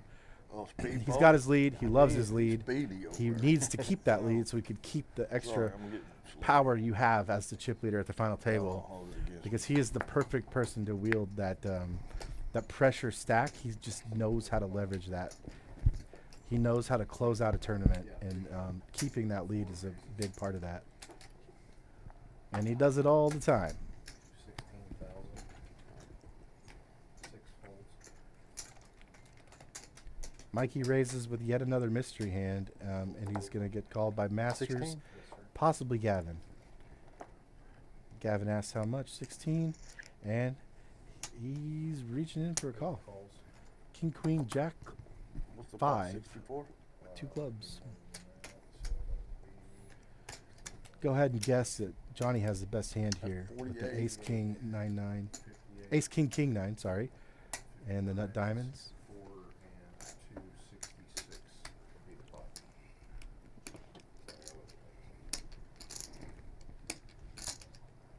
C3 raises the pot to 66,000. And he thinks he's got the best hand too. And he puts in the big 3-bet to 66K. So the initial bet was 12,000, and he's going for a pretty big sizing here. That's a jump of about 5x, over 5x from the initial raise. And Mikey does have position though on the button, so he's gonna call. That's not a raise, that's just a call. And now Gavin's faced with, he didn't really want to call in the first place, and he's definitely not calling this big amount here. That's nearly 40% of his stack. He says, okay, these big dogs want to duke it out with these big stacks. Let them do it, because you know what's in it for him? Some money. If one of these players can find a way to lose. Oh, no. Okay, we get it, sir. 154 is Johnny's going to say pot here. We don't know what Michael's holding yet. We're about to Oh find out. my God. Flopped him dead. Oh, and he's... Running around the king. Oh, yeah. Oh, he's flopped quads. Oh, no. Sweet Jesus. heads up. So Johnny Masters is going to exit this tournament unless he can find running Oh, quads. shit. Oh, there's the Oh. first one, though. Oh, Oh, my yeah, goodness. If this... Come on. This would be... No. Oh, my gosh. Yeah, okay. Good game, Johnny. That's an incredibly unlucky situation there for Johnny. Mikey was working the double suited 8s. We didn't find out until the hand was revealed, though. So ace 8 of hearts, queen 8 of clubs. Good day, Michael. Pretty gross result, Masters. On a really safe-looking board, 8-8-4 is just such an innocuous board for an overpair, and he just opened jams. Yeah, you are. Yeah, And yeah, that's what- Mikey's gonna just I go would ahead say big and blind second go. 4 and 4. pee his pants there when he hears pot because he's just got the best 2 cards you could possibly have. I mean, That easy. With quads already made on the flop. easy And game. that's a really grim development for my side bet. I think I'm going to lose $100 here pretty soon. We just lost the last remaining pro other than Mikey. And now Michael's left with 724K to work with. And he's now going to put he's going to dump gasoline on these guys and try to light them on fire. He's got such a big lead now. He's got more than 4-1 on anybody at the table, and 14-1 against Greg here. So Greg's gonna have to make a move here. When you're looking at ICM implications, that means independent chip module. It's the module in which your equity in a tournament can be measured in dollars. Your chip stack is now worth dollars, a dollar amount, because we're in the money. He's got a license to gamble, and he knows that, and he's going to go ahead and get it in here with just top pair with an ace kicker. That's good enough to go with. Oh, sorry, that's top 2. Queen 9. It's top 2. That's a very good holding for Greg, actually. And Mike's going to be looking for a king here, and he doesn't get it. The check marks. Oh, wait, you can still hit a king, and he does not. And Greg's going to double up, so the shorty does double up. 47,000. And that makes my side bet 5% better, 2% better. So like I have skin in this game. I have my own ICM now in this game. So I guess I just gained like $3.12 with that double up, something like that. Because he still does have 667K. Jordan's rocking 154K. Gavin has 148K. Greg now double up from 52 to 118K. So he's back in this game essentially. Like You were a blaster online. You played so tight live, bro. he's got Yeah, it's different. Yeah. It's a lot of bigs. different. He's got Yeah. just under. I don't know, He's I got just- 25 bigs. Yeah, I now. just don't take it serious. Yeah, Okay, exactly. that's why. Yeah, I'm just having If fun. you've ever played poker tournaments, Yeah. going from I get it. 10 or 12 bigs to I know some people 25, get mad, but, you know, it It's goes like- both ways. I thought it was Yeah, no, yeah. it's like getting it's like raising your beats go both grades ways. from I'm a like, D man, to a B yeah. in a Right. in a class Yeah. classroom setting. It's not like a little increase. When you go from 50 to 118, it's more like jumping from a D to a B, getting looking at grades in middle school. And he's got a chance now.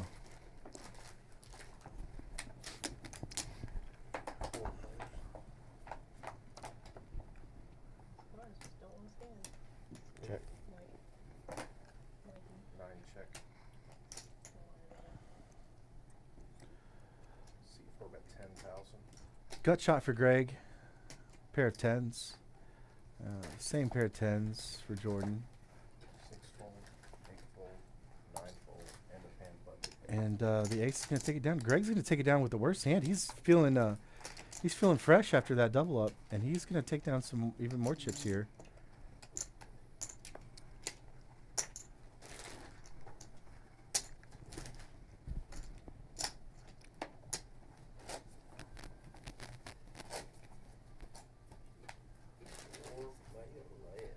Can you guys imagine what would have been funny if he decided to just check and not check back, or he bet small? I'm only calling. I'm never really calling. Right. And then he's gonna see the turn. Oh, yeah. Big. Oh yeah. And then regret it. Yeah, that would definitely. He He's definitely gonna thought he had check that. the Yeah. turn, and I'm like, man, I'm not even gonna get accurate. I want to check the turn, Drew. Buttons at 9, action on 8. C8 calls. C9 folds. Alright, let me try this. Mikey in the small blind is going to defend ace, queen, queen 9, nut diamonds. Gavin's got pocket kings with the jack 3. Diamonds working as well. 6 folds. And Gavin's going to flop top set here and be very happy with this board. 40,000 total. Spade blocker. 8 raises to 40. And if Mikey tries to get crazy on this one, he's going to have a rough time. I don't think he will, though. Math is math, isn't it? He does just have a gut shot, and he does have blockers to the straight draws. I don't think 100,000 left. If he decides to do something wild here, he's going to be in trouble. Look at him. He's trying to get a read on Gavin here. Looking at him 2 times now. Here comes the third. Oh, he's just going to call. Mikey's in for a rude awakening, and my side bet is looking a little bit excited right now.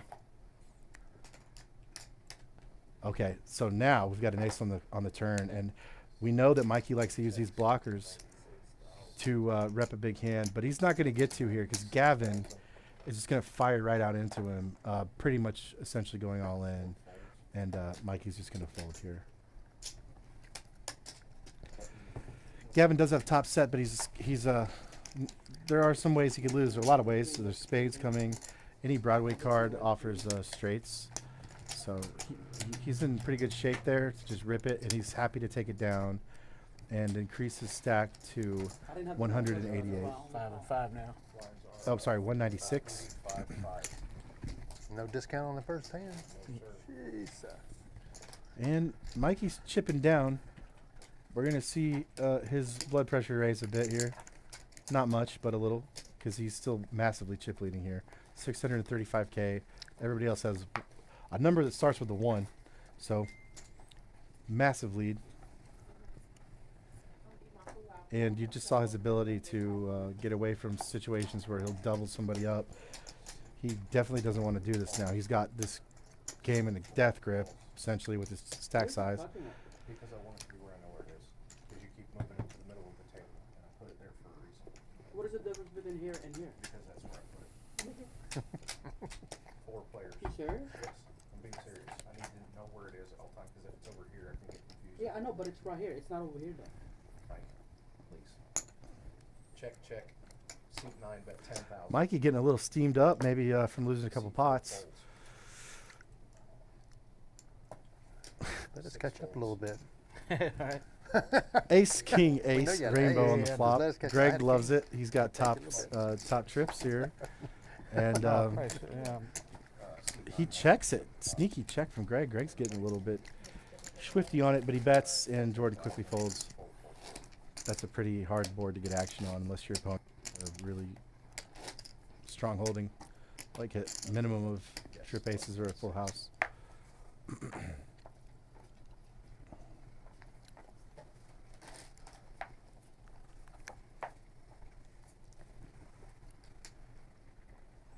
Action goes to Mikey Esquivel, first to go in the cutoff. And he is going to unleash the fury. Raises 12K from a 3K, 5K, 5K big blind. Quick call from Jordan. Ace, queen, 8, 6, 2 clubs. Gavin's going to call 2. And Greg's the only one not coming along for a flop in this one. Look at the equities. They're all so even in this game. 30%, 35%, 34%. Everybody has an equal chance of winning before the flop. And then, boom, here comes the king, king, 8, and it changes. None of these players have a king in their hand. But Jordan is working with the nut flush draw here. So Mikey goes ahead and c-bets. And gets a quick call from Jordan. Now, Jordan doesn't love his hand here because the nut flush draw is nice, but if there's a pair on the board already, he could just be drawing dead. And Mikey's going to barrel and get called here. And this is going to be an interesting river because neither player loves their hand here. Actually, okay, Jordan now has the nut flush draw, or the nut flush. 6 bet 27. And Mikey can't call this. Mikey cannot do anything here, I don't think, except bluff. Oh, he calls with the straight. Nuts. And he's going to lose a big pot here. He calls Jordan gains 104K from that hand. 6 wins. Mikey takes yet another chunk of his stack off. Either player could have stolen that one. They don't know that, but nobody had a full house. Nobody had even an inkling of a full house. And I'm actually kind of surprised that Jordan had the idea to still bet that river with the nut flush. Again, I don't know anything about Omaha, so who cares what I think? But he bet ace. He bet the ace high club flush on the river there when there was a lot of full houses available. And I guess his line of thinking is he's going to go ahead and bet it because it is a strong value hand. And if it gets raised, he's going to have to fold. And he would probably fold really quickly, but Mikey didn't have any way to bluff that because he didn't have much of a hand either or any significant blockers. Of course, it's sweet.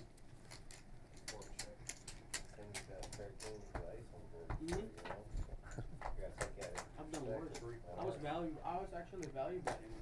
I've done worse. I opened this big one when I had 10, 4, 4, 5 in my hand. Oh, y'all think I'm joking? Okay. I'm playing this like a cat. 7,000. 9 call. I was opening this big one not because I think I have a good hand. C4 call. Yeah. I want you guys to come along. So now he has to force his hand, right? No, he has to fold. So he's losing small blind every time because he's short. No? Okay. 9 check. 4 check. 6 check. 9 check. Big bink on the river here for Mikey. He's going to hit a set of jacks, which is top set now on the river out of nowhere. He's going to bet it quick like it's a bluff, and he's going to stare down Jordan. They've been shit-talking each other for about 2.5 minutes now, so it's kind of good timing for him to suddenly come up with this big mystery hand that he could just blast and then talk a lot. But Jordan's not falling for it. Jordan spends a lot of time around the PLO games in our area. I've seen him at home, seen him in club. Because he doesn't play a whole lot of tournaments, but he's not a stranger to PLO. Again, there's not a lot of PLO tournaments anywhere in this area. I don't know if there are really anywhere compared to Hold'em. There's probably 10 to 1 more no limit tournaments, maybe 15 to 1 more I asked why. Hold'em tournaments. I asked a question why. Never mind. Nothing's gonna happen. Doesn't matter. Fold. C8 folds. 9 folds. 4 call. Mikey goes ahead and defends King 9, 6, 5, 3 diamonds. Jordan's happy to check back Queen, Jack, Jack 4. Totally defendable hand. And now Jordan just picked up a very strong draw. He's got 2 overs, he's got working clubs, and he's got a gut shot. And turn gives Mikey a straight, though. One of the only straights that doesn't connect with Jordan's hand here. He's not going anywhere, and he does brick, though. And Jordan's going to hate this river. There's not much going on for him now. He's got 1 little overpair. He's going to quickly throw it away. And he's now cut down to a 199K stack. While Mikey makes a small climb to 602 and is still dominating this Final Four of the Frozen PLO tournament at OG. Paper pen?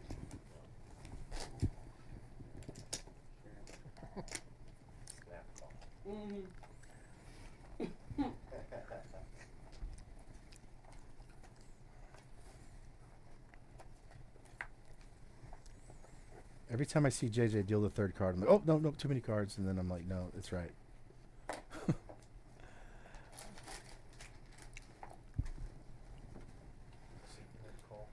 Greg, under the gun, has taken a hiatus since his little last run about 20 minutes ago. He's now getting involved with the Ace 994 double Friendly suited. game. I like it. Everybody's going to the flop in this one. And we've got, look at the equities. They're always the same. Like, they're all the same. It's like equal chance of winning. Hold'em is not like that. Someone's a definitive, more likely winner pre-flop in Hold'em. But let's see what Mikey flopped here. Mikey flopped a set of deuces here, which is a very strong holding. Even in Omaha, when everybody has 4 cards, sets are strong hands, and it's going to get through here. I guess getting through is not the right term. Usually we say getting through when it's a bluff. That's not a bluff. He most likely would prefer action on that exact flop.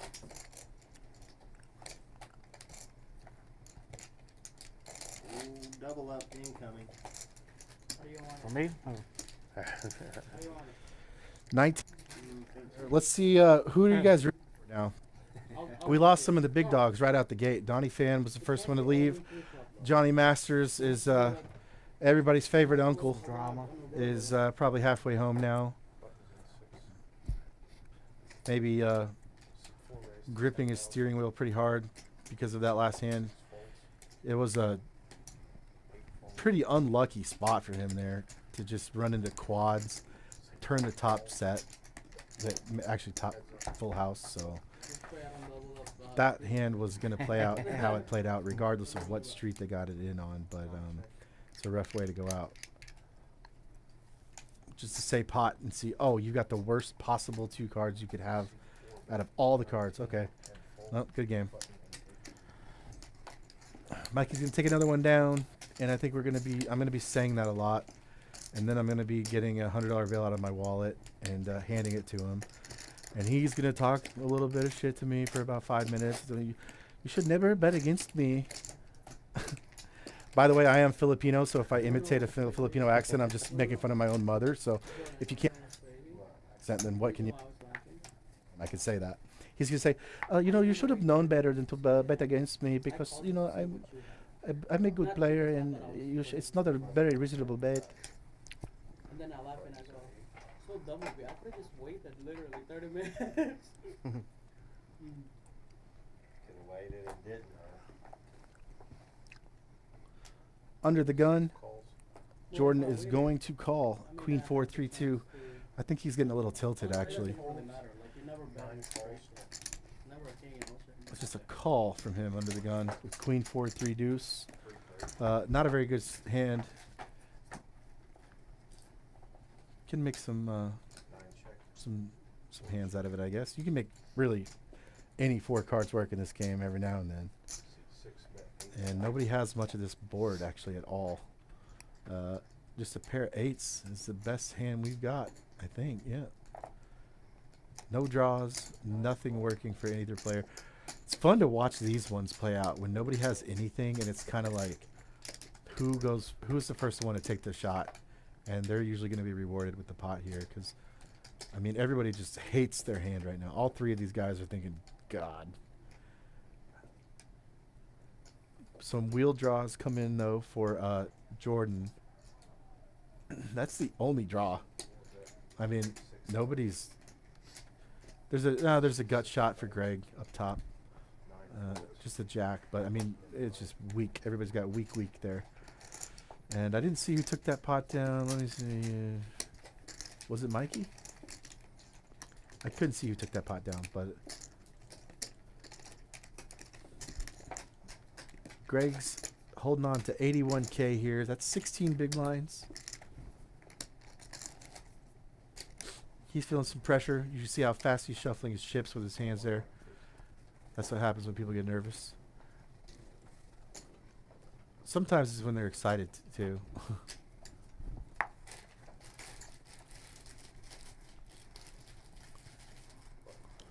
Gavin, first to go from the cutoff, which is also under the gun. Side note. Gonna fold the King 993 and send it over to Mikey Esquivel, who's got a little bit of a pissing contest going on with Jordan here. He said, "How much you playing?"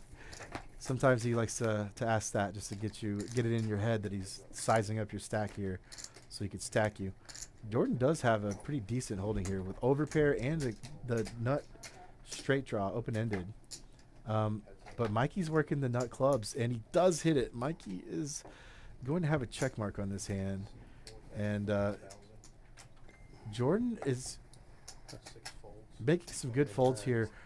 He's not loving these turns. Jordan is finding himself in these spots with the really great opportunities on the flop that end up not coming in for him, and then he's forced with like folding a pretty decent hand, and he's done that a lot of times now. So I'm impressed by Jordan's folding the last 2 levels or so.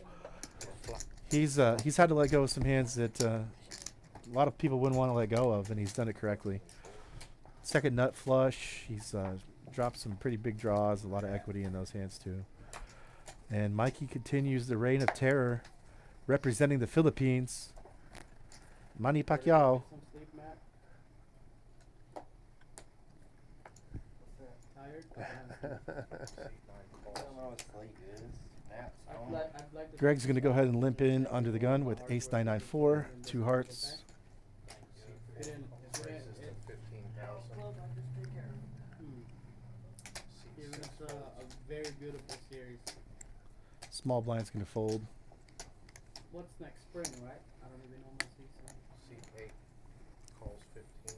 Seat 9 calls. Gavin's going to go ahead and call 2. And we are going 3 ways to the flop. Only person out is Spring Jordan. open.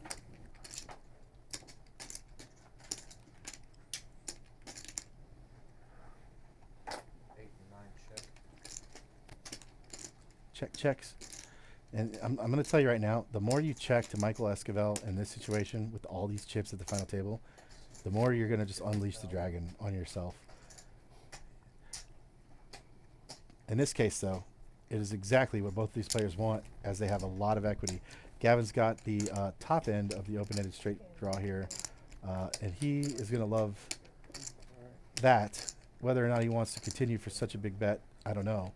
Because now, these players don't have many hands left. Greg, however, when it gets to Greg, Just realized something I should've- he's going to happily rip this stack in here with middle set and be in very good shape. Here it is. 8 folds, 9 moves all in. And Mikey's going to hate this. That's a wrap. He's very far behind. Not a lot of outs for Mikey. Yep. And Jack 10. Only 18% equity here, so you can't ask for a better spot for Greg anyway. Greg is extremely happy with this spot. He's got clubs. He's got a set. Mikey is in big trouble here Heads up. and likely going to double up this player. No help, and it's There's me. Good for yeah. What, Jack 10? Greg's going to find a double up, and my Jack 10 $1 3. bet got a little better yet again. Good name, buddy. Thank you. Kids got alligator blood. Can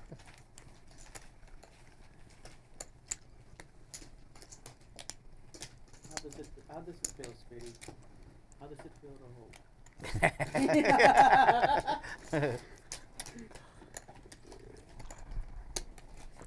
Thanks, man. Thank you. Doubled up so many times. That's doubled up. That's because I keep getting low and they go back up. Yeah, buttons in seat 6. sorry guys, I tried. No, that's good, man. You did good. Yeah, I have a feeling I'm going to lose this $100, Yeah, I guys. know. I really, I'd double I that. think I'm going to lose this $100. I made a It was either mistake, it was either fold or pot. No, it's That's all what I was gonna do. It was either It's fold or all pot. right, Mike. It's all right. Yeah, I mean, don't let it beat you. Don't beat yourself up over it. Mikey under the gun. We're going to see him getting involved with all kinds of Right? not great hands now. So he's going to limp in with Queen 10, 5 deuce, whatever hand. He's got enough chips to play around, and he knows that. Like, I mean, he just got to say pot, and all of a sudden they're looking at committing their entire stacks now. All three of these other players, they're not mega short, but they're short. They're shorter than him anyway, and that's what's relevant. If Mikey doubles any of these guys up, he's still chip leader. Heads up. And that's a dangerous piece of information to know if you're Mikey. Check. He's got 6 bet 15,000. spades working. Heads up. So does Jordan. A spade would be absolutely nasty here. Jordan with the check mark though now 5,000. is gonna bet 45K and quick fold from Mikey. And Jordan Crittenden chips up a bit to 204K. Separating Raise himself that one. a bit from the 3 shorter stacks. What? Yeah, probably. Unless you can do straight. Oh no, definitely not that. Buttons in seat 8.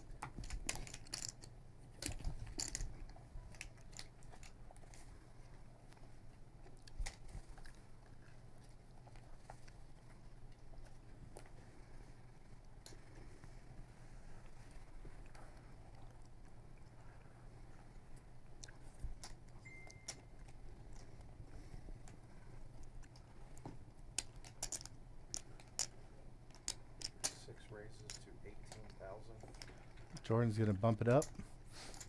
Mikey's not only not in the hand, he's not at the table. So maybe everybody else is breathing a little sigh of relief here. Mystery hand for Jordan. He has not registered his cards yet. Does get a call from Gavin. We're going to play a mystery hand, and I'm actually liking the mystery hands. They're kind of fun. Gavin's got the king, queen, queen, 4, 2 hearts, and he's going to flop a gut shot. And only a gut shot. Still has a pair of queens working. Doesn't like to see a bet from Jordan here. Also, side note, he's the shortest stack left in the game, so he has to be really wise with his choices. He does have a gut shot to a jack, which would give him the nuts. But that's 4 cards. And when you're on the flop and there's only 4 cards that help you, you have roughly 16% chance of that happening. Between 15 and 18%, something like that. It varies. But he's not happy with just that amount of chance, so he's going to fold. Might have got it.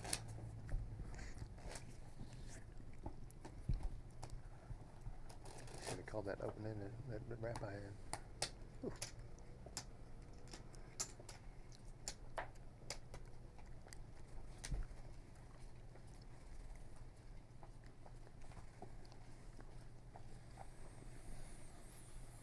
King Jack 10-7, double suited for Gavin. That's a. He's got the diamonds, got the hearts, got a bunch of Broadway cards. Definitely, and you only have 2 opponents. Mikey's actually in the restroom or something. 134 to 26. Damn. Or maybe he's already like sitting in the other room on Amazon, deciding what he wants to spend $4,000 on. But we're going to a flop. King, queen, queen 9, and King Jack 10-7. Black cards versus red cards. And red cards going to like this flop a little more. Actually, that's not true. Jordan has top set. So they both like it. And they're going to both just rip it here, and they're going to get it in. Oh, yeah. This is going to be a snap, snap, snap Give me from a both diamond players. They both love their hands, and for good reason. Look how strong their equity is. It's 52% to 48. Yet another coin flip. No PLO. Diamond They're, 8. not hard to find. Diamond or coin 9. flips. Diamond or 9. Both really strong. We got a strong wrap. Diamonds. No. We not got a top 9. set. Hell no. Shut up. 8. Jordan really wants the 8. board to pair. Diamond. And there it does, and he's That's dead. it. That's a full house, and Gavin Thank you, sir. instantly is going to be out of here. What? Oh my God. I can tell you didn't see it. Huh? I didn't. I saw the diamond. Could not ask for a better turn card if you're Jordan Crittenden than that. And we are down to 3. And Jordan, okay, I like this. Hold on. Okay, I like this. Jordan's got a reasonable stack down to take down Mikey and win me $100, which is, nice for me.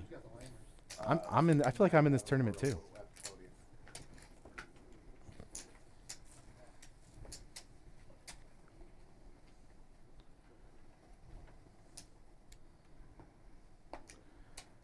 And Mikey's friendly rivalry with me is good enough for me just to root against him right now, right in front of everybody on YouTube. So everybody drop who you want to win, and I'll drop who I want to lose. It's Mikey Esquivel.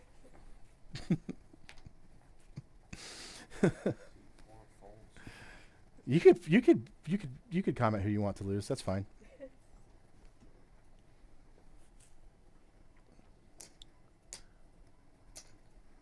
Seat 6 raises to 15,000. Seat 9 falls. Heads up. Yeah, you might need that.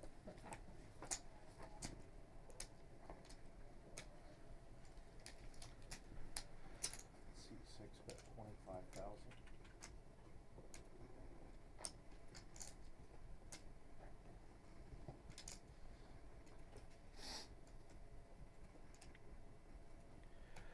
Jordan Crittenden gonna bet with his overpair aces, Nice. and Hey, flop Greg's jack. gonna fold here. Greg's happy to be here at this point. Third place is considerably better. He gained around 350, $400 with that pay jump from 4th to 3rd.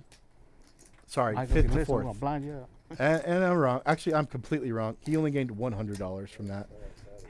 So he's happy to be that much closer to winning. But he needs an actual development for himself here to really make a big difference with his chance of winning the tournament. He's still working with 123,000 though. That's still 20 big blinds. That's more than plenty. If you start studying poker tournaments and you even spend one day doing it, one of the first things you learn is quit being a crybaby when you're short stack. People get so worked up over it, and it's part of the game. If you give up every time you get short, you're going to give up every tournament because you're going to get short every tournament, usually. There's very few tournaments where you just climb straight to the moon and have a big stack the entire tournament, the whole day. That's not going to happen. So one of the biggest things you can learn if you're going to try to play a lot of tournaments is resilience. Patience is first. Second is resilience. I have never won a tournament that I didn't lose almost all of my stack like 3, 4 times, 5 times. There's been a couple times where where I've made it to a final table without ever getting chopped in half or more, but it's so rare that if you get down to where these guys are, Greg and Gavin before he left, and you panic and you start making bad decisions and get emotional, you're going to make mistakes. Short stacks are actually, from a technical standpoint, easier to play because you have less decisions. You have less options. So when you have less options, you have a more clear answer. This is the optimal move. This is not. So it's easy to decide what to do. So look at it as a blessing in disguise sometimes that you have a very difficult time making a mistake when you're short stacked because the moves are so straightforward that you should be doing.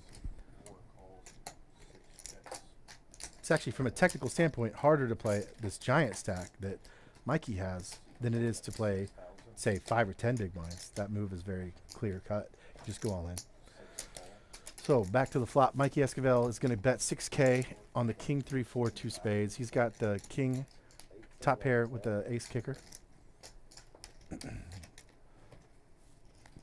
Jordan now getting frisky with the sevens. And not much else working. He's got a gut shot to a straight. He's going to brick it, but he checks back. I would love to see... Oh, no, never mind. Mikey's got top 2, but I would have loved to see Jordan. Jordan's not doing enough bluffing, in my opinion. Because here's the thing. Okay, if Mikey's going to win by... Mikey has a lot of ways to win, okay? Mikey can win by just having the best hand and betting it. But Mikey's also mixing in a lot of bluffs. So to put it in a really dumb terms, Mikey has more ways to win. If he's going to win the hands where he has the best hand and also win some of the hands where he doesn't from bluffing, it's just very straightforward that he's going to win more hands than these other guys. So you have to be able to mix in some bluffs, especially when you know that Mikey's got this big stack and he's going to be bluffing more. Why? Because he can. He's got so many chips right now that he's not just going to have the nuts every time he starts firing at you. So you got to make a stand against him. And the thing is, his reputation in this club and really all over the U.S., people know this about him. So I wouldn't be surprised if Jordan does eventually find some bluffs in him and say, hey, dude, calm down, like with your big stack. And he tried to in this last hand, but he tried doing it by calling. And you can't take the control away from the maniac by calling. You have to fire back at him. It's like you have to switch from defense to offense, basically. And he needs to figure that out so I don't lose $100. That's why I want him to so bad. Okay. Jordan does have a really strong wrap here and picks up very strong trips. Mikey's not going to like that at all because Jordan hasn't been really firing. And so when Jordan all of a sudden wants to bet a big part of his stack here, 65K, that's a pretty face-up value bet. Like, it's never a bluff. Mikey knows this is never a bluff. But he's still going to peel one off here with just a gut shot that could be drawing dead. So, okay, when Mikey calls here, he's got some evil intentions for this river. He's going to see if he can hit a queen. If he doesn't, he's still going to think about making a play, and I don't think he's going to fire it on a 3 of hearts, though. Mikey has just a pair of deuces here, and he can make a psycho bluff or fold, and he looks like he might be considering a psycho bluff, and I just don't know if see, this is an ice. If he does do this, it's called an ICM bluff, where he essentially puts Jordan in the blender and says, "Look, dude, there's a short stack at the table. You really want to be in this big nasty pot with me?" And he has the option to put him to the test here. I don't think he will, though. I have a feeling that Mikey is just not gonna. Oh, he does call with just a deuce, and he hates this. He absolutely hates the results of that. Jordan just gained the chip lead, and that is a giant leap for my $100. I don't actually want to celebrate my friend losing, though. So, I mean, but I do want the $100. So let's just say I'm in the middle about that hand, but secretly I'm ecstatic. Okay, Jordan takes the chip lead at 523. Mikey's down to 398, and Greg, happy to see some bloodshed here. But actually, at the same time, it's always kind of a bad situation when you're just clearly the runt left. I'm not talking about skill. I'm talking about stack size. So when you're left with like a clear deficit and 2 other players are tied, it almost becomes like 2v1. It feels like that anyway. And they start looking at you like you're a cheeseburger, basically, and they're just going to try to get you out of the game. 9 calls. 4 calls. And from a strategy standpoint, Greg now has essentially a license to gamble. He's got to make a move. He can't just sit around. Nobody's like at risk. He's not gonna. There's no clear person who's gonna lose next that he could wait for them to lose and try to gain some extra money. It's him. It's clear. He's the next one out if he just waits around. So he can't wait around. So Greg's just gonna rip it in with top kicker here. Jordan essentially has the same hand, except he's got the open-ended straight draw too. Mikey's got just pretty bad hand here, so I don't think Mikey's not gonna come along here. And Jordan is free rolling Greg here. They have the same hand, except Jordan's got that 7-4 of clubs, which can give him a straight with a 3 or an 8. That's not gonna help, but a 3 or an 8 is really gonna help. Diamond on the river. And the diamonds are actually gonna bring in Greg's nut flush. It's not the nuts, but it is the best flush available, and Greg's gonna double up. And now look at the chip stacks. Now we are even. This won't be like the other tournaments though. Like PLO is so feisty that it'll be over pretty quick. So, I mean, probably. You never know. Okay.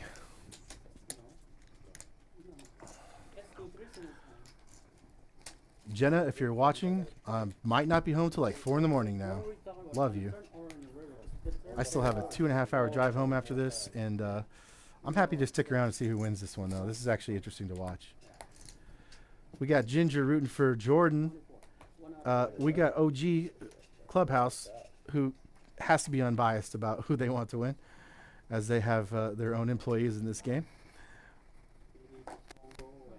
Won't go away.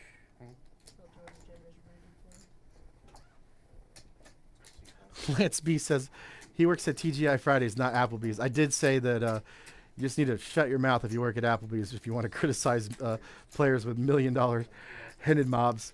But you know what? Go ahead and post whatever you think. And just, you know what I love about PLO, though? Nobody really claims to have all the answers. Very few people. Compared to Hold'em, if you ask people, oh, everybody's good at Hold'em. Oh, yeah, I've been playing 20 years. I'm great. The truth is, most people have been playing like dog shit for 20 years, their whole life. They've just developed bad habits that get worse and worse and worse. And very few people study poker, and everybody thinks they're good at it. But PLO, on the other hand, admit, I don't know what the hell I'm doing in PLO. It's such a dynamic game, and when you start looking at the math and equities, it's just like a lot. It's a lot to study, and so even if you ask somebody what's the best hand in PLO, people don't even have a concise answer for that. They'll tell you suited aces, but is it ace ace 5 king double suited? Is it ace ace 5 5? A lot of people just don't even know the answer. I don't know the answer, and I've heard 100 different answers. So it's a mysterious game. It's a lot. It's very complicated. It's fun. It's a fun action-packed game. It's definitely all the craze right now with poker players.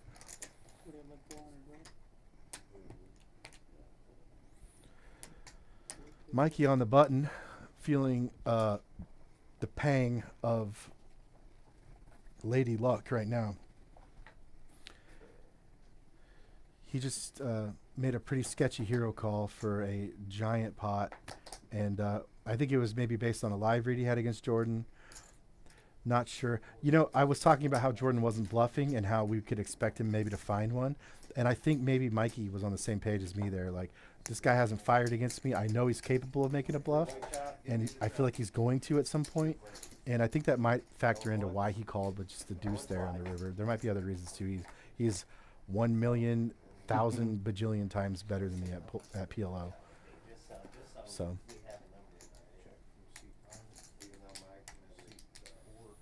I mean, you could just go ahead and say it, that Esquivel is a clear favorite out of these three if you're looking at history and accolades. But it's PLO, man. It's up in the air for anyone. Greg's got the double gutter here.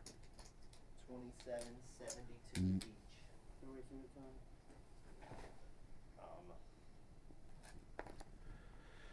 He's got the double gutter. He's unblocking spades. We don't know what Mikey's holding because his hand's in his hand. But this could be a problem for Greg here if he gets really involved, because he doesn't have much going on except drawing to an 8 or a king, or 8 or a queen. Sorry. Yeah.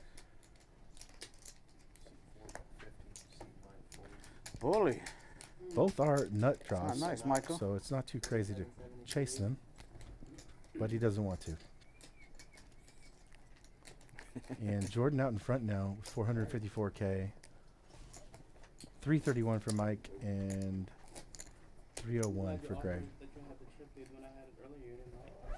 Because when they did say no with the chip lead, if you got the chip lead, I thought I might have a better opportunity. So I gave you them chips. Oh, so I could ask for a shot? No, so you could play better. Oh. I don't know, maybe it's a sickness. That's the kind of person I am. I don't know what it is. I keep fucking it up and rebuilding it back. See all them chips that I gave you earlier? Check. Before you got it, just funded all my chips to you. I think that's the fun in me, that I need to somehow get it back in a way I only know how. I'm serious, I'm not even You joking. just like to be on that picture for the winner with a trophy, don't you? You got a trophy rack, don't you? Mikey gonna go to the river here with nothing going on until he just binks yet another set on the river. We don't know what Greg's holding because he didn't register his cards on the reader, but we do know that Mikey just hit a pretty strong set on the river. It's not strong, but given the action on this board, where it went, I think it went check, check, check, check. A sudden set that appears is going to be worth some value here, so he bets 18K into 18K and gets a quick fold from Greg. Said no. I tried. And we might never know. We will never know what Greg had in that hand. When you're chopping and you're getting above second place, I always think no brainer. I'd rather lose all the money.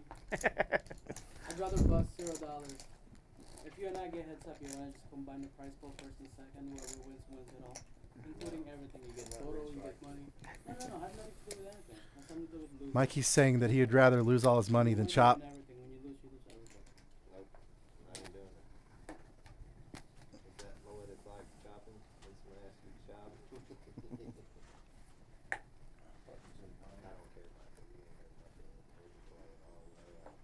I'm not I ain't saying, never played one all the way out anyway. I always chop, so I just get it. They're I don't talking about chopping or not chopping, but No, I want to win one. it's a pretty common theme that if someone's used to really higher stakes than what they're playing, they're not looking at chopping. Once you've been to a PLO final table played for $250,000, when you get on one that's a $350 tournament, in your mind you're like, I'm not scared of this. I don't care. I'm playing it to the death. And I think that's exactly where Mikey's at in his head. So going to a flop of King 10-8 Rainbow.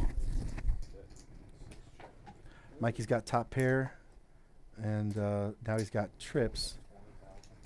Jordan's just got a second pair with a pair of queens, blocking a lot of straight draws here. And now Jordan's got some blockers, some significant blockers. But Mikey's got the check mark, so he's got trip kings. He's going to have a hard time getting Mikey to fold here, but I think he could do it. It would take a pot-sized bet. And I don't think he'd fold. I don't know. I don't think he'd fold.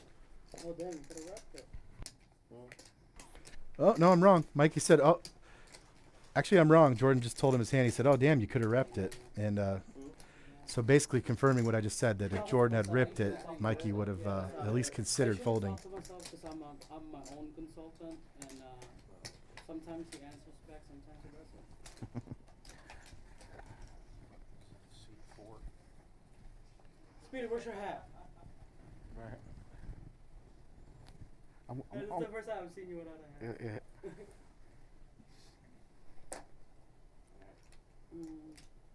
Mikey's got the button. We don't know his hand yet, but he's going to put in a raise.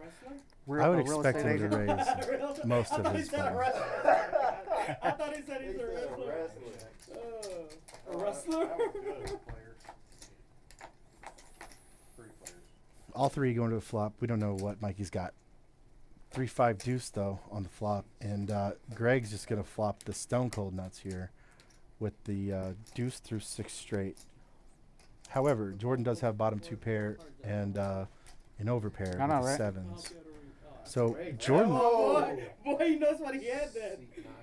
Jordan went ahead and led this here. And Greg is slow playing. Oh, no, he's not. He's raised to 30K. And Mikey is called. We don't know what he's got, though. But a 3 on the turn. Okay, here's his hand. Oh, he folded. Mikey folded. Sorry. Jordan did call. He's going to just throw this away now. And Greg's chipping up. 42K added to his stack. And we're back to even. Even Steven across the board.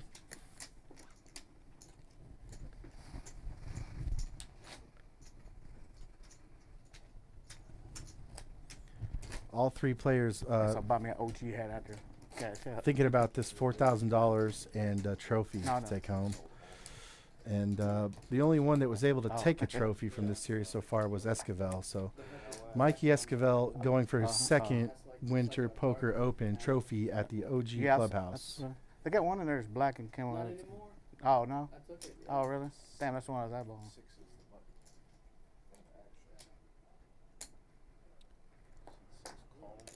Jordan's going to flat his button. Check it, yeah. I prefer him to raise, but he doesn't. He just flats. And he's going to go ahead and...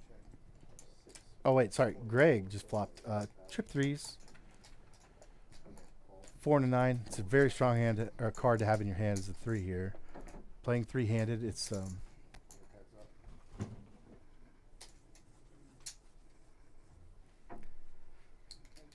wondering where you was. I didn't know if you were still here or not. Shut the door, please, shut. Now I definitely need to win the trophy. You get a photo shoot. Joe, will you pull that door shut on the inside, please, check? No, I haven't No, done hell. anything yet. I want the door to be shut because I don't want to hear the commentator. Yeah, I'm waiting. I'm waiting for it to close. Everybody has 4 cards right now. Thank you. Check, check.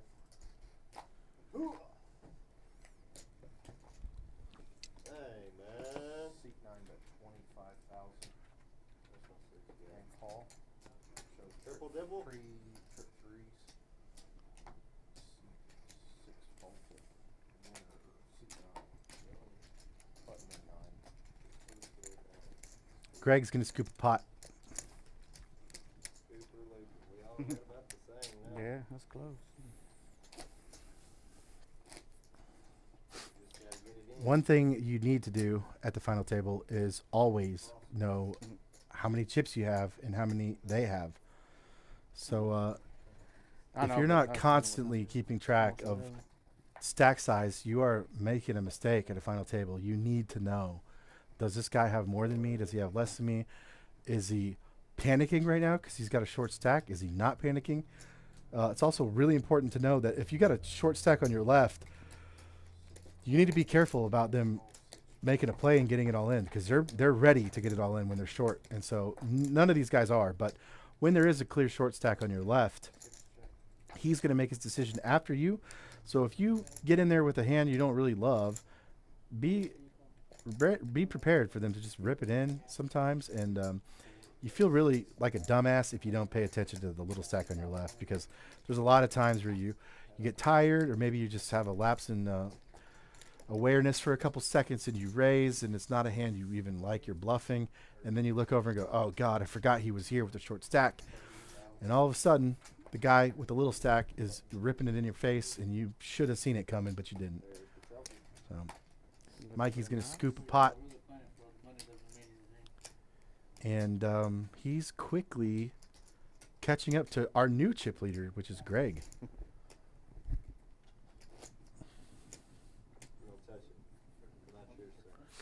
Greg put his thinking cap back on, and now all of a sudden he's chip leader. Seat 9. First time at the final table that he was the chip leader. He actually grinded the smallest stack for the longest so far out of these three. And now he's up in the lead, just by a little bit, but he is in the lead.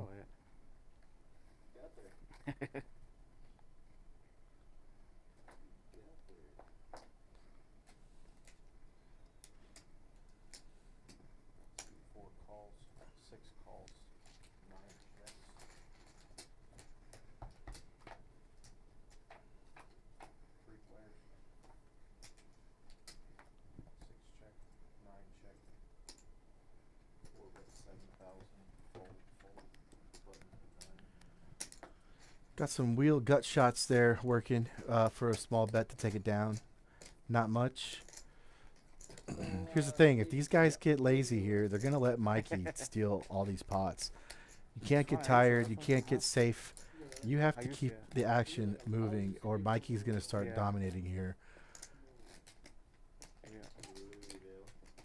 Mikey's going to step it up and put in some action. Once he gets some momentum, he is a hard player to deal with. Once he starts feeling confident, starts peeling pots back. You don't want him to gain a big chip lead again, because guess what? The third chance he gets, he's not going to mess it up this time. He's going to start pounding them, and the blinds are increasing too, so he's going to use that. He's going to use that to leverage some growth for his stack by just stealing the pot. 45 seconds, we're going to bump it up to 4K, 8K, 8K. And at that point, you're stealing 20K every time you steal the pot pre-flop. And that's pretty significant. Although you can't steal the pot pre-flop a whole lot in this game. Most people call. But there's going to be 20K just to begin every hand here in 25 seconds from now.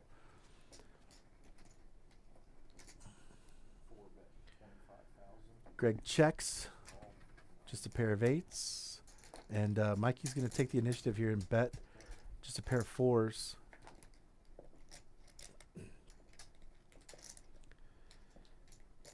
He does pick up. No, he doesn't pick up anything. He picks up a gut shot here in the turn. But that's about it. And Jordan is calling down with just 2 middling pairs here. 2 pair. And not much else going on. 3 pair, technically. And the river is a jack, and Jordan suddenly loves his hand. Problem with that is Mikey never liked his hand to begin with. He was bluffing the entire time, so he's going to fire out and hate what happens after this here. If you got a full house, don't slow roll me, just call it off. He said if you got a full house, don't slow roll me, just call it off. You got a book, you win. I got a pair of 4s. Here. Mikey's horse sense of a long time in this game to know exactly what Jordan had. He said, look, if you had a full house, don't slow roll me. Just pay it off.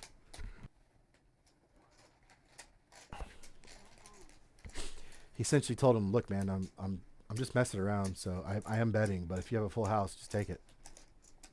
He's like, don't waste your time raising, I'm not calling. And he's just telling the truth there. That's going to be frustrating for Mikey, losing a big pot there to Jordan. I've played a lot with Jordan, and he doesn't like to fold. Whatever kind of poker you're playing, he likes to stick around. He's a very sticky player, and having him on your left sucks because he just doesn't go away. You can't ever steal the chips away from him. I had him on my left in a tournament last Saturday, actually, and he ended up stacking me, basically cut me down from a really strong chip lead. So he's a solid player. He plays a little passive, but he doesn't like to get out of pots once he's involved, and he's not scared to take some draws. He doesn't bluff enough, in my opinion. He could mix in a lot more bluffs, but he won't be needing to bluff in this pot because he just flopped the stone cold nuts with a redraw. He's got an open-ended. He's got a straight 5 through 9, but he also has hearts. Greg, though, working the nut hearts behind. The problem with Greg's nut flush draw is that 6 of the hearts are dead because the players are holding them. So there's not a whole lot of hearts left in this deck. There's usually 9 outs if you have a draw. In this case, there's going to be 5 outs for Greg now. Only 5 hearts he could hit. The king, queen, jack, 10, and the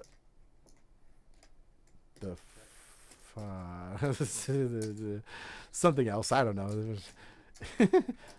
Not the 7. So 4 outs.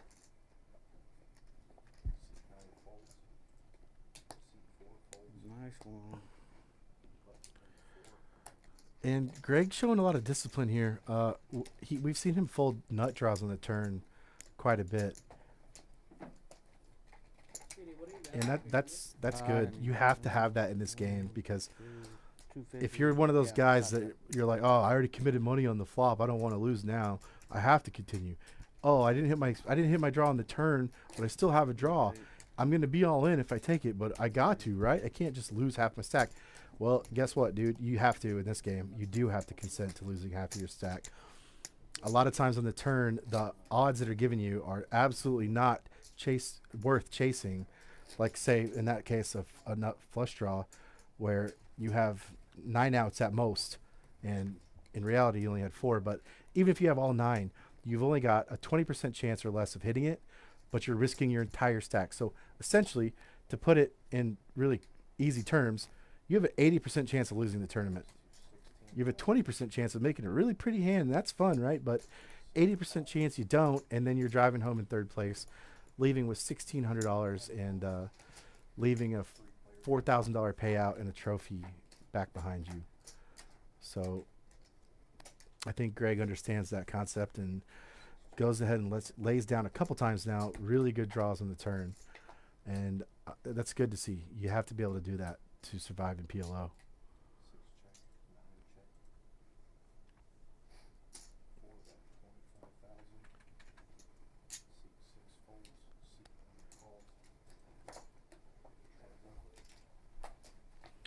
Okay, we got 2 mystery hands this time. We're on the river with 2 mystery hands, and that's maybe a little egregious. Like, this is almost like standing next to the table and watching from the rail, where you have no idea what the hell they've got. It's fun to watch. It's a little more fun to see the cards.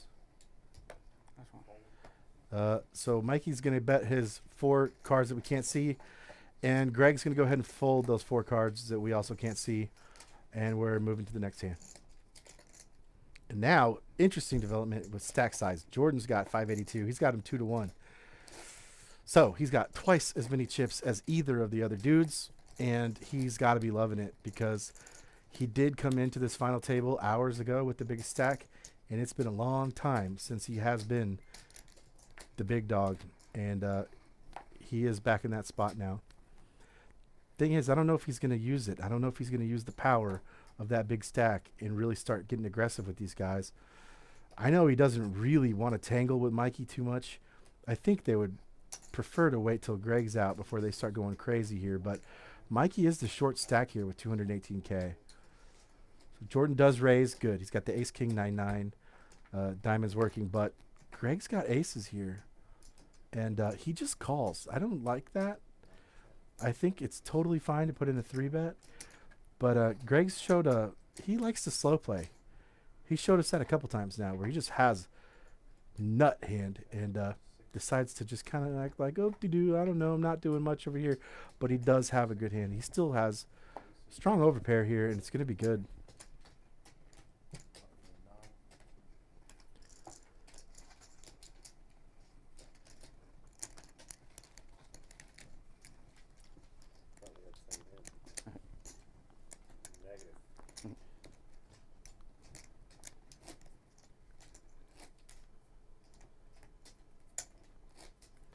A lot of fans of Jordan in this chat. And rightfully so. He's a cool guy, cool dealer. He's always the same. He's a very consistent personality. He's always calm. He's always down to gamble. He loves playing poker. And that's the only thing I've ever seen him do. I only know him from poker. And he's either dealing or he's playing. And it's every single time I see him.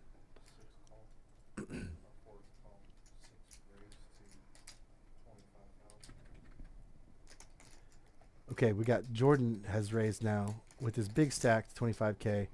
Mikey's not afraid to call with the ace king 8-2 with 3 clubs in his hand. And picks up nothing but a blocker to the straight here, which he'll be considering that. And quick fold. Mikey now getting to the point where he's going to be at risk. Blinds are 4,000, 8,000, 8,000. And Esquivel's fallen to the smallest stack in the game. Jordan with the definitive lead. But, I mean, we've seen so many different players have the chip lead here, and it goes back and forth in this game.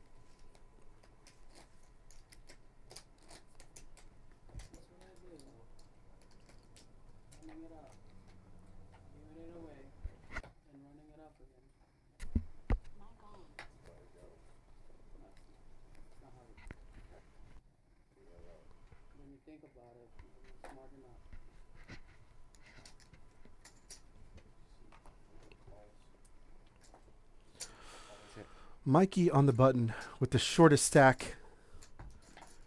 He calls, opting to take a more passive line and just limp in now instead of raise, as the smallest stack in the game is so easy just to get blasted. If you're the smallest stack and you raise and somebody wants to go over the top of you, that's really hard to play against. So he's going to opt to just check, or just to call and begin pot controlling before the flop even comes. And he is going to take down a pot. We don't see what he had.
Mikey's going to go ahead and bet out here. Gut shot to the wheel and not much else working. And Greg's going to go ahead and, I think he raised and took it down. Cutting Mikey down a bit. And you see the back of Mikey's chair moving a little bit more because he's got the fidgety leg now. Doesn't mean he's nervous. A lot of players do that at the final table, but he's definitely feeling the pressure a little more than he has for the final or for the last hour or so. Hey, what is up? Yeah, might as well. He might just leave with his keys. So. He's good. We're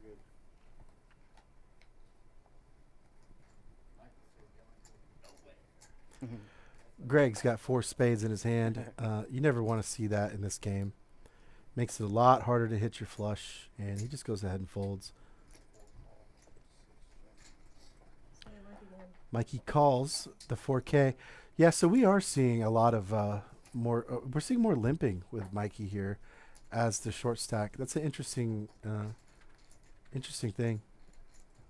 And Jordan's gonna bet and take a quick pot down from Mikey, who's gonna lose a small one. If you're gonna lose a pot, might as well let it be one big blind only. So I could kind of, I guess, start to understand where Mikey's coming from. I think he believes he could play post flop better than these players, and he probably can. And so his mindset here is probably, okay, let me get to the flop with these guys, and I'll use my reading skills. I'll use my just PLO knowledge in general to outplay them. But he's not opting to like raise a lot pre-flop and bring the aggression to them as much as he has just like employed this calling strategy. Just like, let me get post flop and try to outplay these guys without costing me too much money when I miss.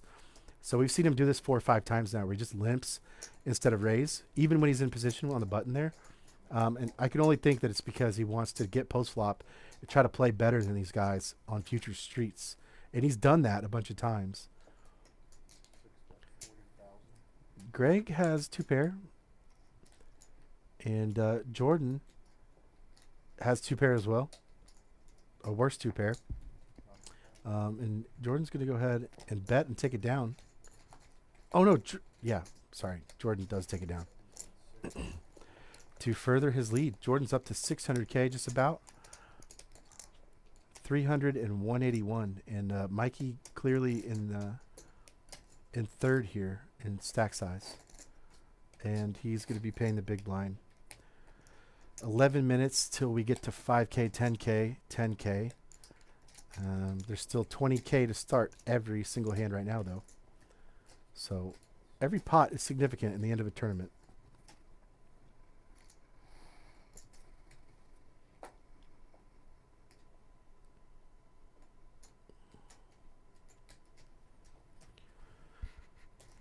Jordan's going to keep that big stack pressure going. No, he's not. He's going to fold. Opposite of what I said.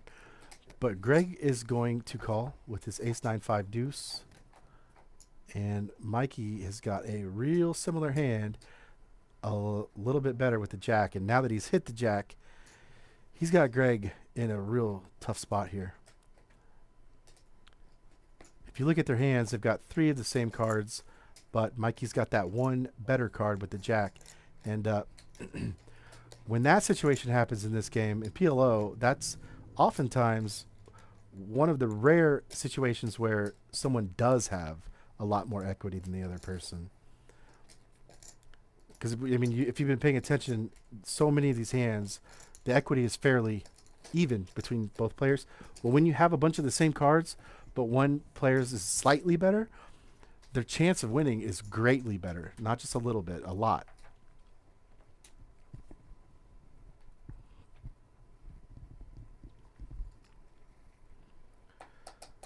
Pretty looking King Jack 10 Queen for Greg with Queen 10 of clubs. He's going to just limp. And now we've got these guys limping a lot. And I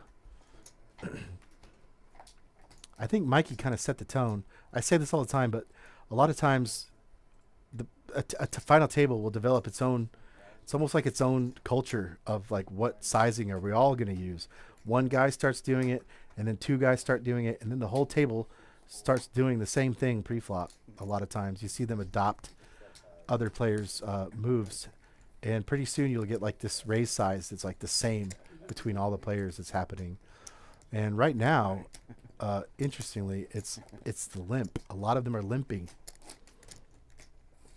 And I wonder if it's just because Mikey started doing it first.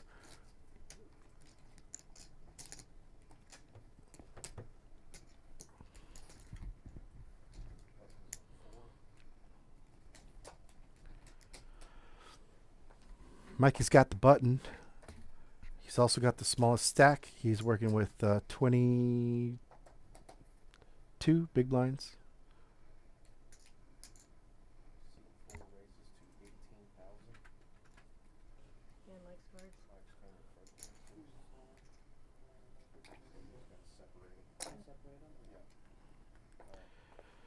Yeah. And Mikey does opt to make a move here. He's got the king 10 7 4 with 2 hearts, and he goes raises pre-flop, tries to build a pot. He's going to need to tread carefully though, because he's short stacked here, and he's got both opponents in this hand with him. He does flop and open-ended straight draw though. Nobody's got clubs. They do come in on the turn, and that's going to slow everybody down. But Jordan does bet though, and Jordan doesn't have much of a hand here. He's got just a pair of 4s, and Mikey's going to peel this off. And interestingly, Jordan has him in really rough shape, but he has him dead now. But it doesn't mean he's going to win the hand. Except it does, because Mikey folds. And he's got to hate that. He's down to 141, and he's officially at less than 20 big blinds, which means he's going to quickly find himself in pots that may be risking his tournament life here if he plays some more. And we know he's going to play some more. So the button moves to Jordan, who's got the ball in his court now in this tournament. Now Greg is happy to be, he seems happy to be sitting out on the sidelines a bit. He hasn't been getting too active, and when he has great hands, even then, he hasn't been getting that active. So it's a totally viable strategy just to survive at the final table. You don't have to be the one that busts everybody else. You could just sit there and wait for the greatest of great spots you can find, and that's kind of what he's doing. Jordan is efficiently using that big chip lead, and he's going to bump it up here with the ace 5 of spades, 6 deuce of hearts. Quick call from Greg with 9 8 7 7, and a quick call from Mikey with the jack jack 9 7. And we're going to go to a flop, pretty even equity for everybody. And yet another flop nobody really likes. Got a gut shot for Mikey, but nobody's gonna like this flop. So Jordan just c-bets, takes it down. What he did there, I call that the recipe.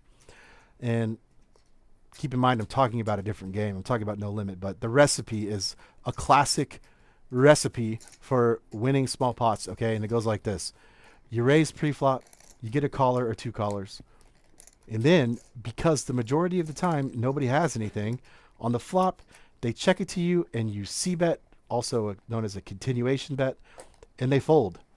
And it's that simple. It's the recipe. You're the one who raises pre-flop. You're the one who bets again, and it takes down the pot, and you rinse and repeat. And you do that as many times as possible, and it's one of the most fundamental parts of poker. It's a very fundamental play that works a whole bunch, and doesn't work as well in PLO, but it did just work just now. The recipe.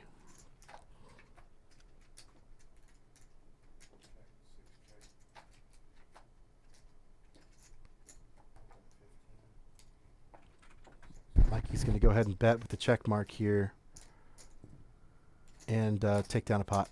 First one he's won in a while, so he's chipped up to 16 bigs. He definitely needs every single chip he can get at this point, so he's going to be happy, very happy with any pot that he drags his way.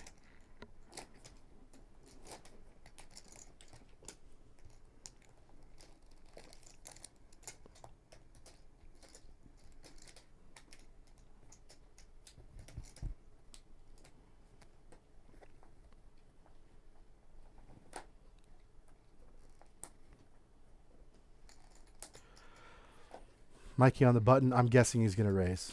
Like, no matter what his hand is here, I think he's... Okay, he's going to call.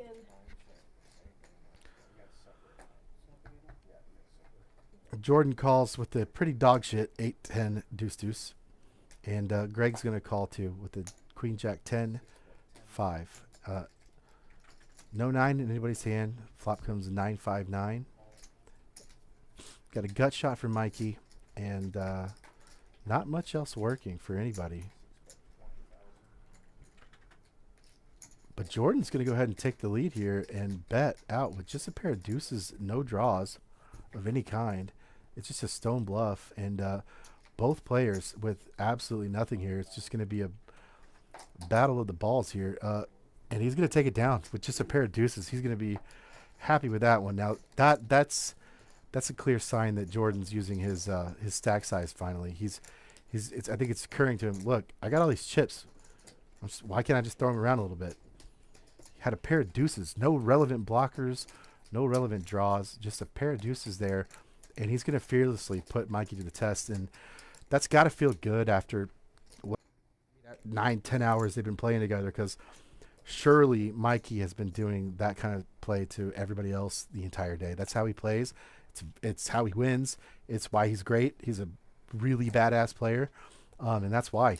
It's just aggression, skilled aggression, though. There's a difference between dumb aggression and educated aggression. Mikey is the perfect example of educated aggression. He knows when you could just fire away at somebody, and he knows how profitable it is to do that.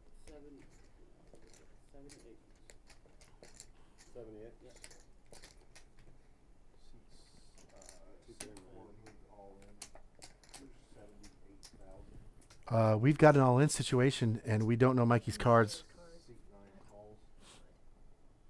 Okay, we got the ace 10 5-3 from Mikey, king 7-7 for Jordan. Mikey at risk. Mikey's looking for an ace.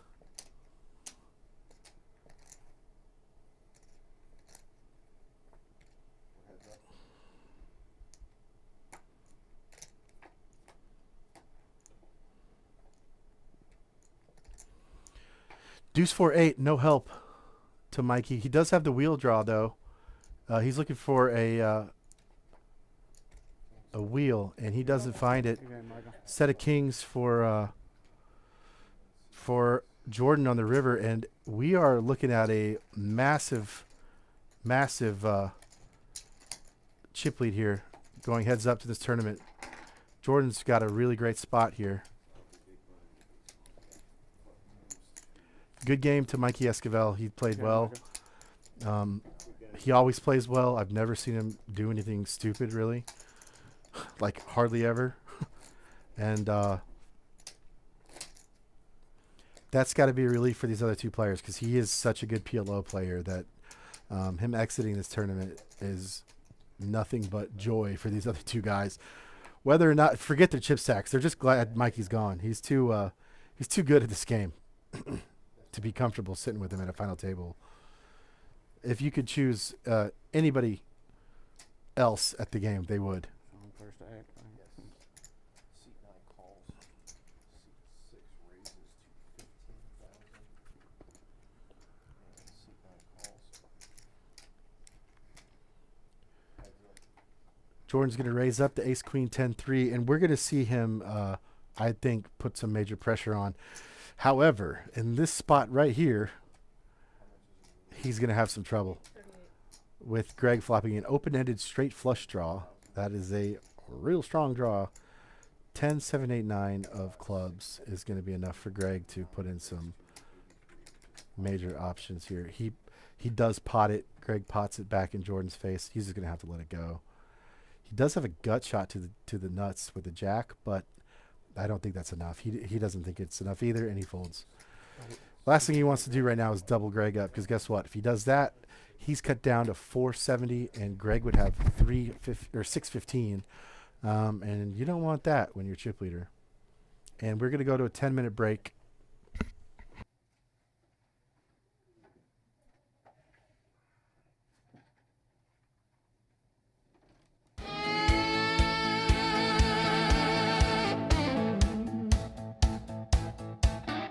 Welcome to the OG Clubhouse, Oak Grove, KY. The wind will bout.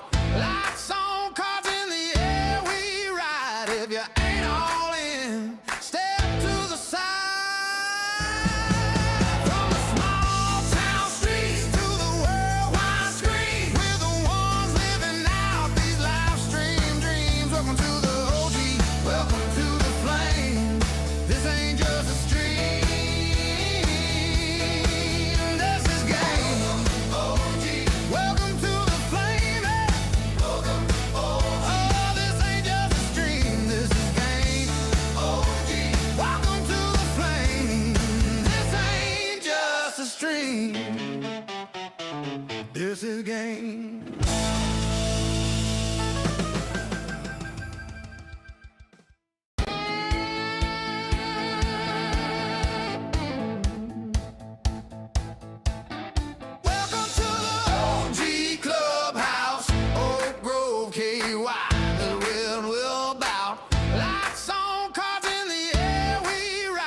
if you ain't all in. Step to the side.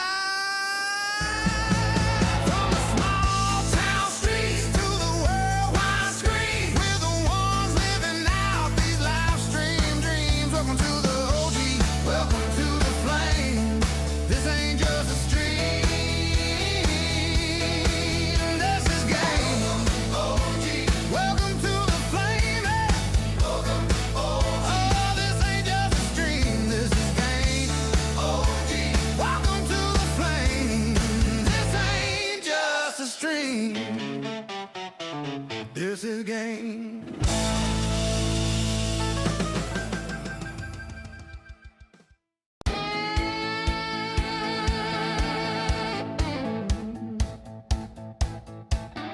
Welcome to the OG Clubhouse, Oak Grove, KY. The wind will bout. Lights on, cards in the air, we ride. If you ain't all in, step to the side. From the small town streets to the worldwide screen, we're the ones living out these live stream dreams. Welcome to the OG, welcome to the flame. This ain't just a stream, this is game. OG, welcome to the flame. Welcome, oh, this ain't just a stream, this is game. OG, welcome to the flame. This ain't just a stream, this is game.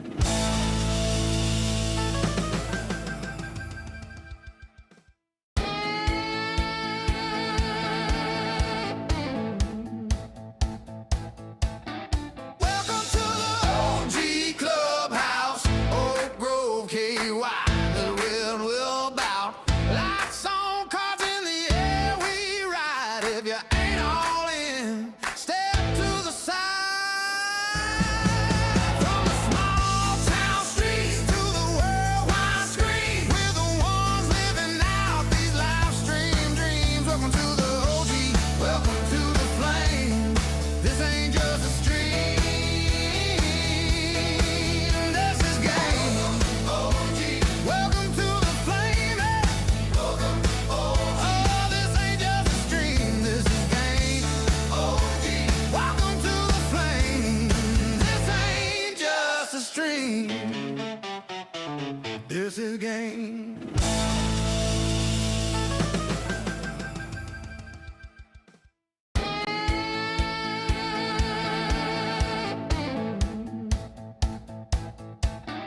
Welcome to the OG Clubhouse, Oak Grove, KY. The wind will bout. Lights on, cards in the air, we ride. If you ain't all in, step to the side. From the small town streets to the worldwide screen, we're the ones living out these live stream dreams. Welcome to the OG, welcome to the flame. This ain't just a stream, this is game. OG, welcome to the flame.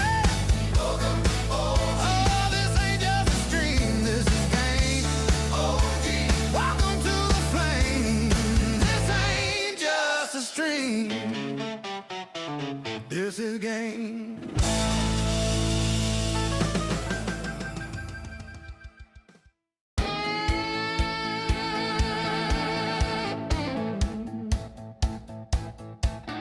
Welcome to the OG Clubhouse, Oak Grove, KY. The wind will bout. Lights on, cards in the air, we ride. If you ain't all in, step to the side. From the small town streets to the worldwide screen, we're the ones living out these live stream dreams. Welcome to the OG, welcome to the flame.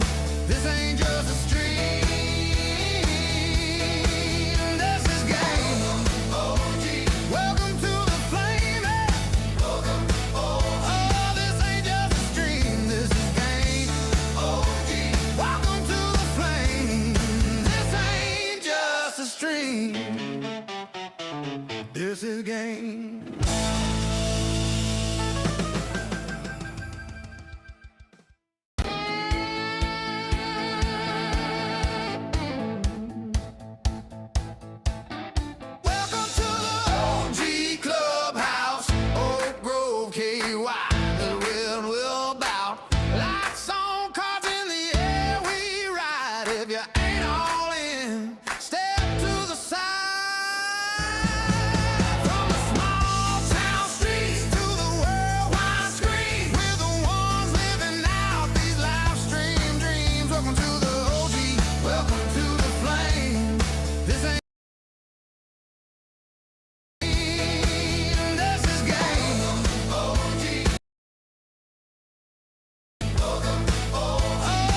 The wind will bout. Lights on, cards in the air, we ride. If you ain't all in, step to the side. From the small town streets to the worldwide screen, we're the ones living out these live stream dreams. Welcome to the OG, welcome to the flame. This ain't just a stream, this is game. OG, welcome to the flame.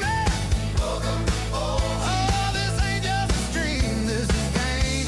OG, welcome to the flame. This ain't just a stream, this is game.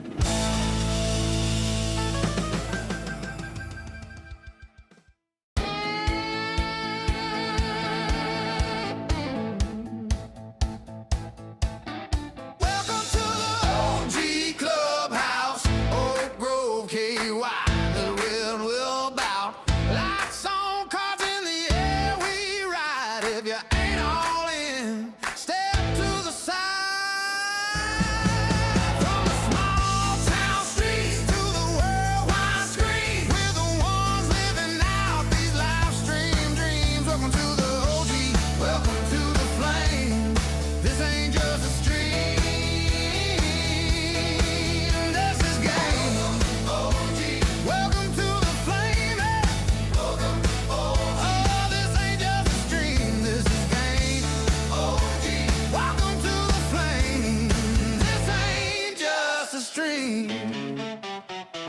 this is game.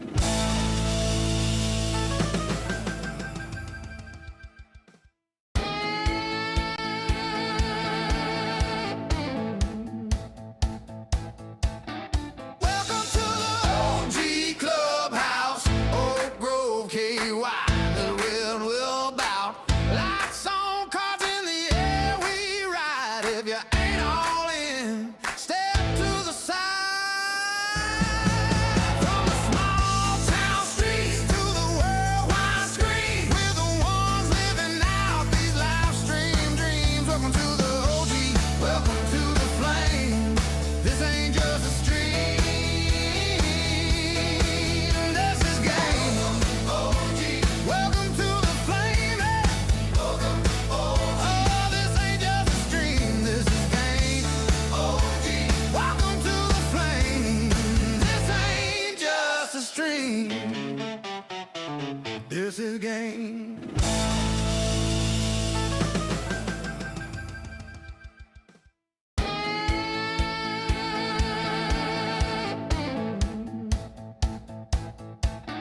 Welcome to the OG Clubhouse, Oak Grove, KY. The wind will bout. Lights on, cards in the air, we ride. If you ain't all in, step to the side. From the small town streets to the worldwide screen. We're back. Heads up. The final two. It's the final countdown. Jordan and Greg, heads up at the end of the Winter Poker Open at OG, the last tournament of the series, the last table of the tournament, the last players at the table. We've got Jordan Crittenden. How do you say his last name? Crittenden? Sounds like a type of dinosaur.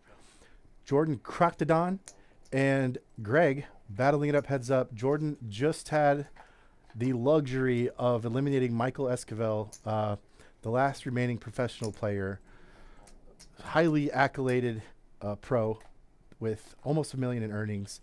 And Jordan was able to get him out of the race here. So he's got to be feeling pretty confident now, pretty happy that that happened. And he's got a definitive chip lead over Greg. 745K. Greg's got 345K. And we're going to be playing it out here for just one McChicken less than $4,000 for first place and $2,700 for second place. Don't forget about the trophy. There's been, I think, 5 trophies handed out this week at this series, and this is the last one available. There's no more action at the Winter Open. at the OG Club. We're coming to a close after a Wednesday, Thursday, Friday, Saturday, Sunday. So these two players have a shot at this trophy, and after that, it'll be a while before we have another series.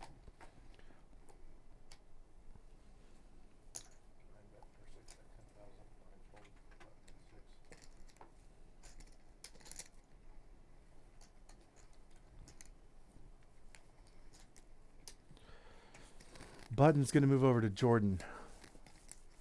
Hometown hero, chip leader, gunslinging whippersnapper, PLO hotshot, southern drawl, coffee sipping. He probably doesn't drink coffee. I don't know what he probably doesn't. I don't know what he drinks. He seems like a Monster Energy guy. But he's all jacked up on Mountain Dew in the button here, and he's got the 6-5-3 deuce, and he ain't afraid to play it. He's going to flick in the call, not a raise. Wish he would have raised, but he called. Big blinds. Greg's got queens here.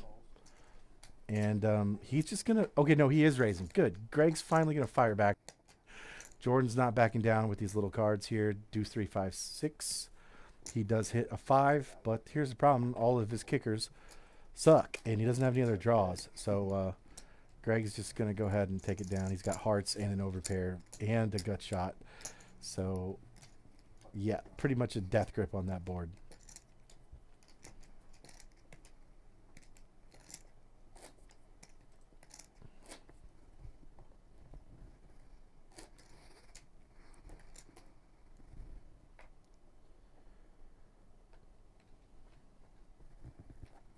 That's too many cards. Yeah.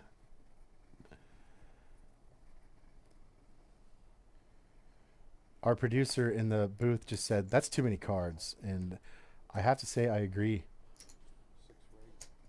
Especially when you spend like 7 hours a day on average of your life looking at 2 cards and holding them.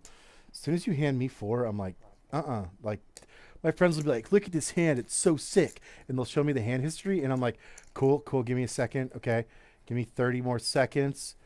Okay. Yeah, I see it. Yeah, something happened there. The guy, okay. Yep, and then I still don't know, and I'll be like, yeah, that was sick, dude. I have no idea what he's showing me. There's just a lot going on. You could have a straight draw, flush draw, and a set. You could have all kinds of shit in this game, and it's hard to keep track of, but that's why people love it. The equities flip-flop so much, and the chips fly in every direction. Like, this is a perfect example right here. Jordan and Greg, more than 2-to-1 advantage for Jordan, but that doesn't mean anything really as far as who's going to win. We've already seen every player at the table take turns being chip leader. Greg does have aces right now, though, and he's going to put in the 3-bet pre-flop, get called by Jordan. And I hope Jordan doesn't get too carried away just calling everything. But in this case, he does flop top and bottom pair, which is actually going to put him ahead of Greg's aces here. But Greg does have the overpair with the wheel draw, gut shot wheel draw. And he's got a pair of 4s, too, as a blocker. Not very significant blocker just yet. But he does pick up the wheel draw. And that's going to put Jordan in rough shape. But he's not going anywhere with so many pairs right now. Jordan's got 7. He's got 7s and 3s and 5s. Not really the best draw, though. He does have a draw to the straight as well. So a 6 would give him a straight. And any 5, 7, or 3 will give him a full house.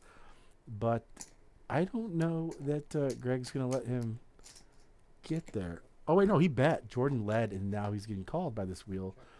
And Greg's going to just take it down with the check mark here. Straight.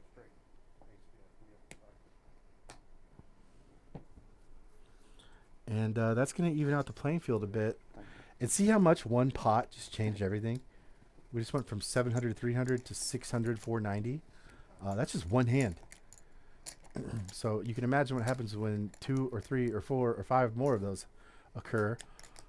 You see a lot of changes in chip sizes, chip stack sizes, sorry.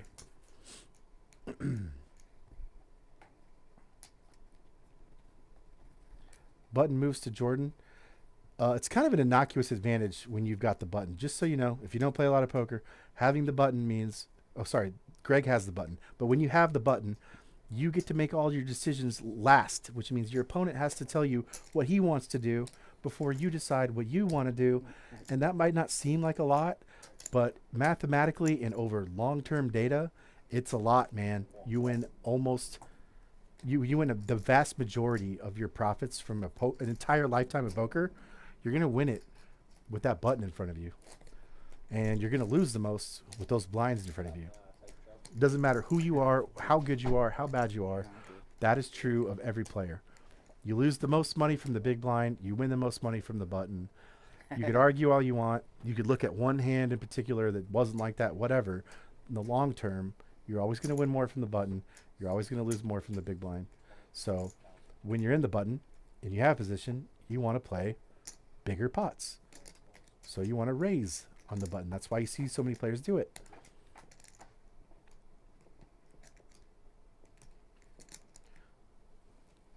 Queen 8-6, rainbow on the board here, and Jordan flops the best of it with top pair, top kicker.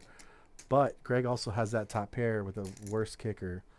And he's got a pair of jacks, not so significant right now. I guess it could be blockers if a straight comes in, but the heart does matter to Greg, though. He picks up a backdoor heart draw, and he's still got top pair.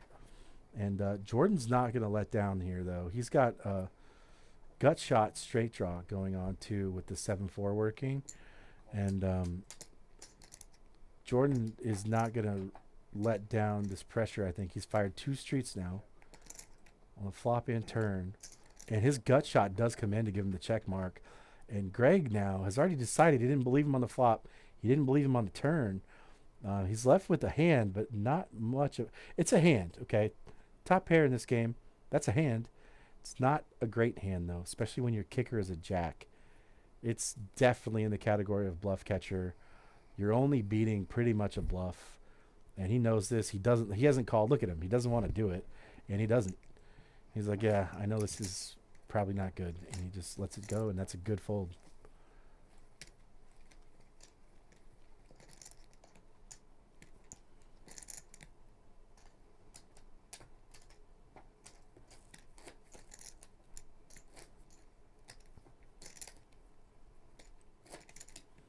Button moves to Greg now, sitting on 355,000 chips. Blinds are 5, 10, 10, okay? So the math, if you dropped out in 5th grade, you can still do the math right now for this particular level. Blinds are 10K. They have 355. What's 355 divided by 10? Anybody remember 6th grade? It's 35.5, which is plenty of chips even though he's behind.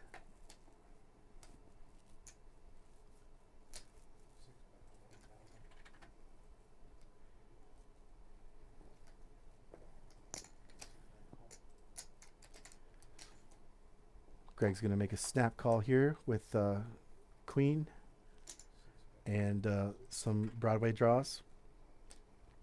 Both players have a pretty good piece of this Broadway texture board here. Top pair open-ended for Jordan and top 2 for Greg. And it's going to go check, check. Greg's got the check mark. He's going to take it down. And Jordan's sad to see the news that he's just barely behind, but he's behind. And now we are getting closer and closer to even.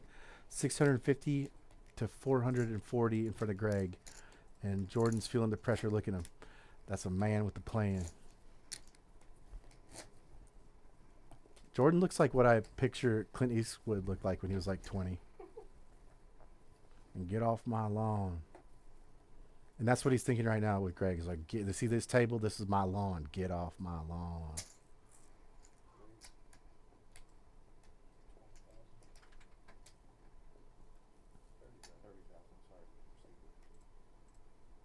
Raise it to 30?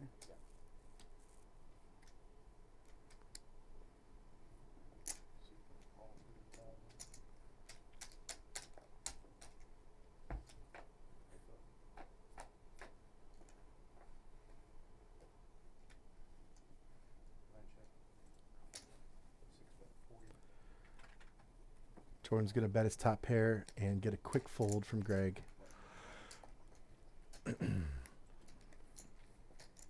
Greg is navigating this final table pretty eloquently. I had a moment to talk to these players on break here recently, and Mikey said, "You know what? I'm tired of winning. It's sometimes you got to let the other guys win, right?" He said you can't win every time because then they don't get a chance to. So I'm kind of sick of winning. So, you know, I'm glad I lost. That's what he said. He said, "Do you think I care about the money?" And you know what? If you don't know, now you know. Mikey probably won around $500,000 this year. 2 back-to-back wins in Cherokee, 2 back-to-back main events here at the OG this year, all in the span of like 5 months. So when he says he doesn't care about the money in this game, he doesn't care about the money in this game. He's not going to go home and cry, taking home 3rd place with $1,620. However, these other guys, I don't think they've had a lot of final table experience. So this is it's always a big deal for anyone at a final table. Don't listen to them if they say it's not, because it really is. But for these two especially, I don't think either of them have tournament trophies. And $4,000 is nothing to scoff at.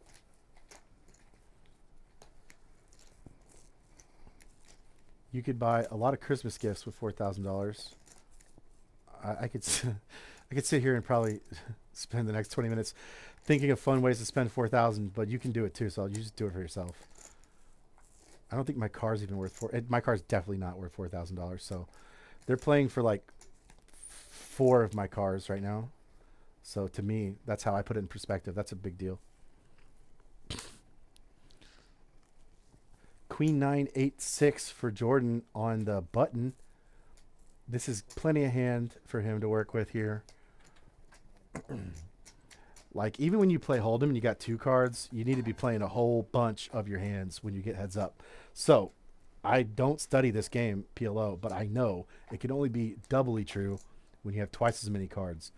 You can't just be sitting here folding, because any 4 cards has a really good chance of winning the hand, no matter what cards they are. You've got plenty of equity, so... Very few hands you could look at this stage of the game and go, "Oh, I hate it. I'm not even going to call." You know, you'll see that some. You have to be able to fold some of them, but not very many. And if you just at least called every single hand, I don't think you would be making too much of a mistake mathematically in the long run. But again, I'm kind of just guessing because I don't play this game.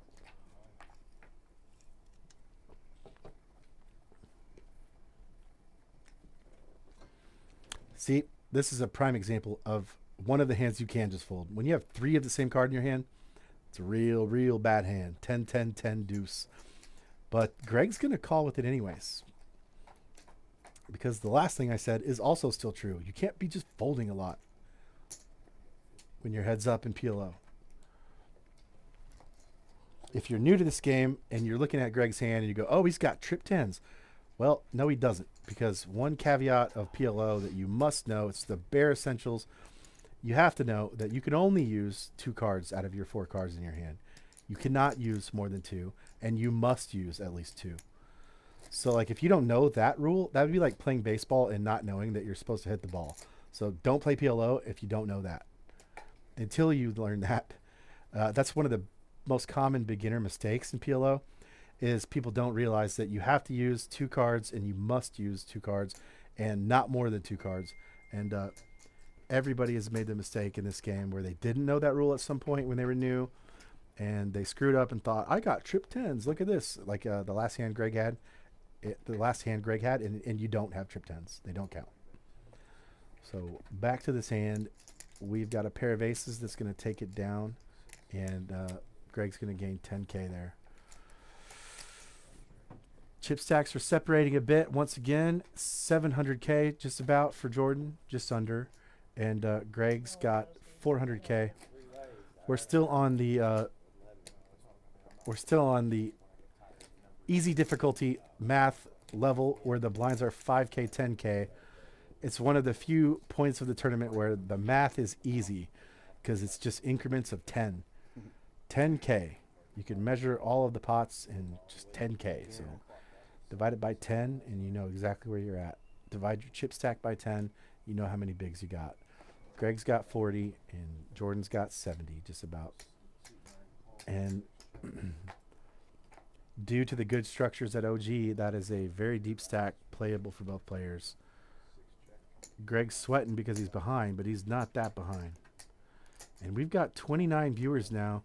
If you're viewing in the chat, shout out who you want to lose. because essentially that's the same thing as saying who you want to win, right? But I know how negative you guys are in these chats and YouTube. I think we all do. You guys would rather say something bad than something good. So post who you want to lose, you negative Nancy's. Who do you want to see leave with no trophy tonight?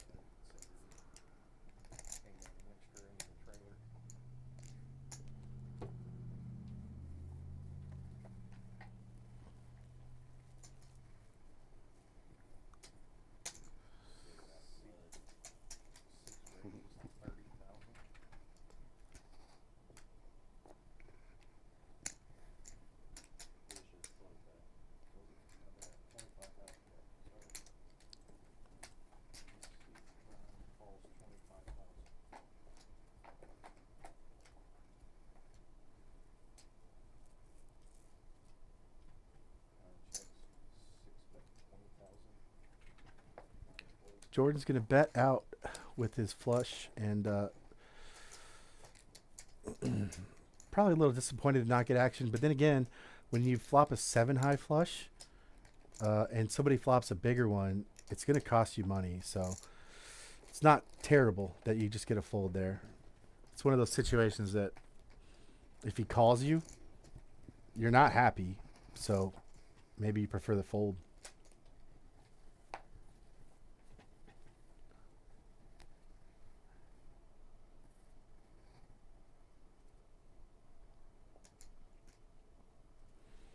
Greg looks down at a Jack 10-7-5 with 2 hearts, and he's going to just call.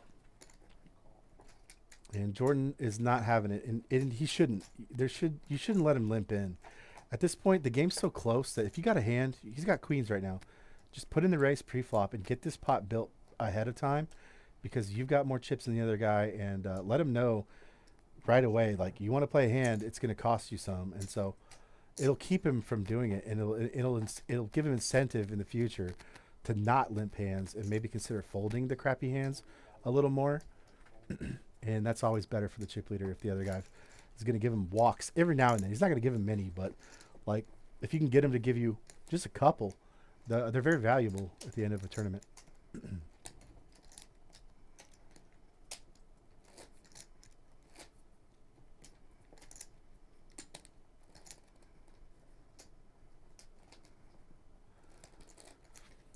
750 down in front of Jordan. That's a 75 big blind stack, massive stack at any point of any tournament. If you have 75 big blinds, you are doing fine. It can be confusing measuring chip size, stack sizes in a tournament, right? So here's how it's done. You can't call your friend and say, hey, I made it to the final table and I have 3 million chips. And your friends say, oh my God, 3 million chips. That's a lot of chips. That's a ton of chips. Well, maybe it is, maybe it isn't. It completely depends on the blinds. If the blinds are 200,000, 400,000, guess what? 3 million chips is not very many chips. Okay. That's like 7 something big blinds. So it always is relevant to the size of the blinds. You can't also say, hey, I'm down to 20K. I'm barely hanging on. Well, if you're still early in the tournament and the blinds are 300, 600, 20K is plenty. That's a lot of chips. Okay, so you always have to measure your stack. If you want to know, do I have a big stack? Do I have a little stack? You can't just look at the number. You have to compare it relative to the blind sizes. And if you have over 20, you are not really considered short stack, whether or not you are the smallest stack at the table. So don't panic just because you're the smallest stack at the table. Like, I say this all the time. I'll keep saying it because I see it all the time. People go, oh, that guy's got more than me. I got to freak out, right? No. If you have a lot of big blinds, you have a big stack. Don't worry about what other people have. Okay, we've got an all-in moment here. Greg's just going to rip a spade draw with a gut shot, and Jordan looks him up with the nut spades. Way ahead here. A pair of 7s and the nut spades. Yeah. Spades are not going to help Greg here, so forget about those outs. Greg is going to be looking for a jack. And spades going to kill him here. That's the end of the game. Jordan Crickdagon has taken it down, put his name on the wall. That's Crickdagon. He's got the thin build, the young Clint Eastwood swag, and he's got $4,000 in a trophy now. So he's gonna call into work tomorrow and say, Matt, I quit. I'm not coming. I'm going to Miami, and we're gonna see him at Club La Vila, dancing with a lot of Latina girls tomorrow. Congratulations to George.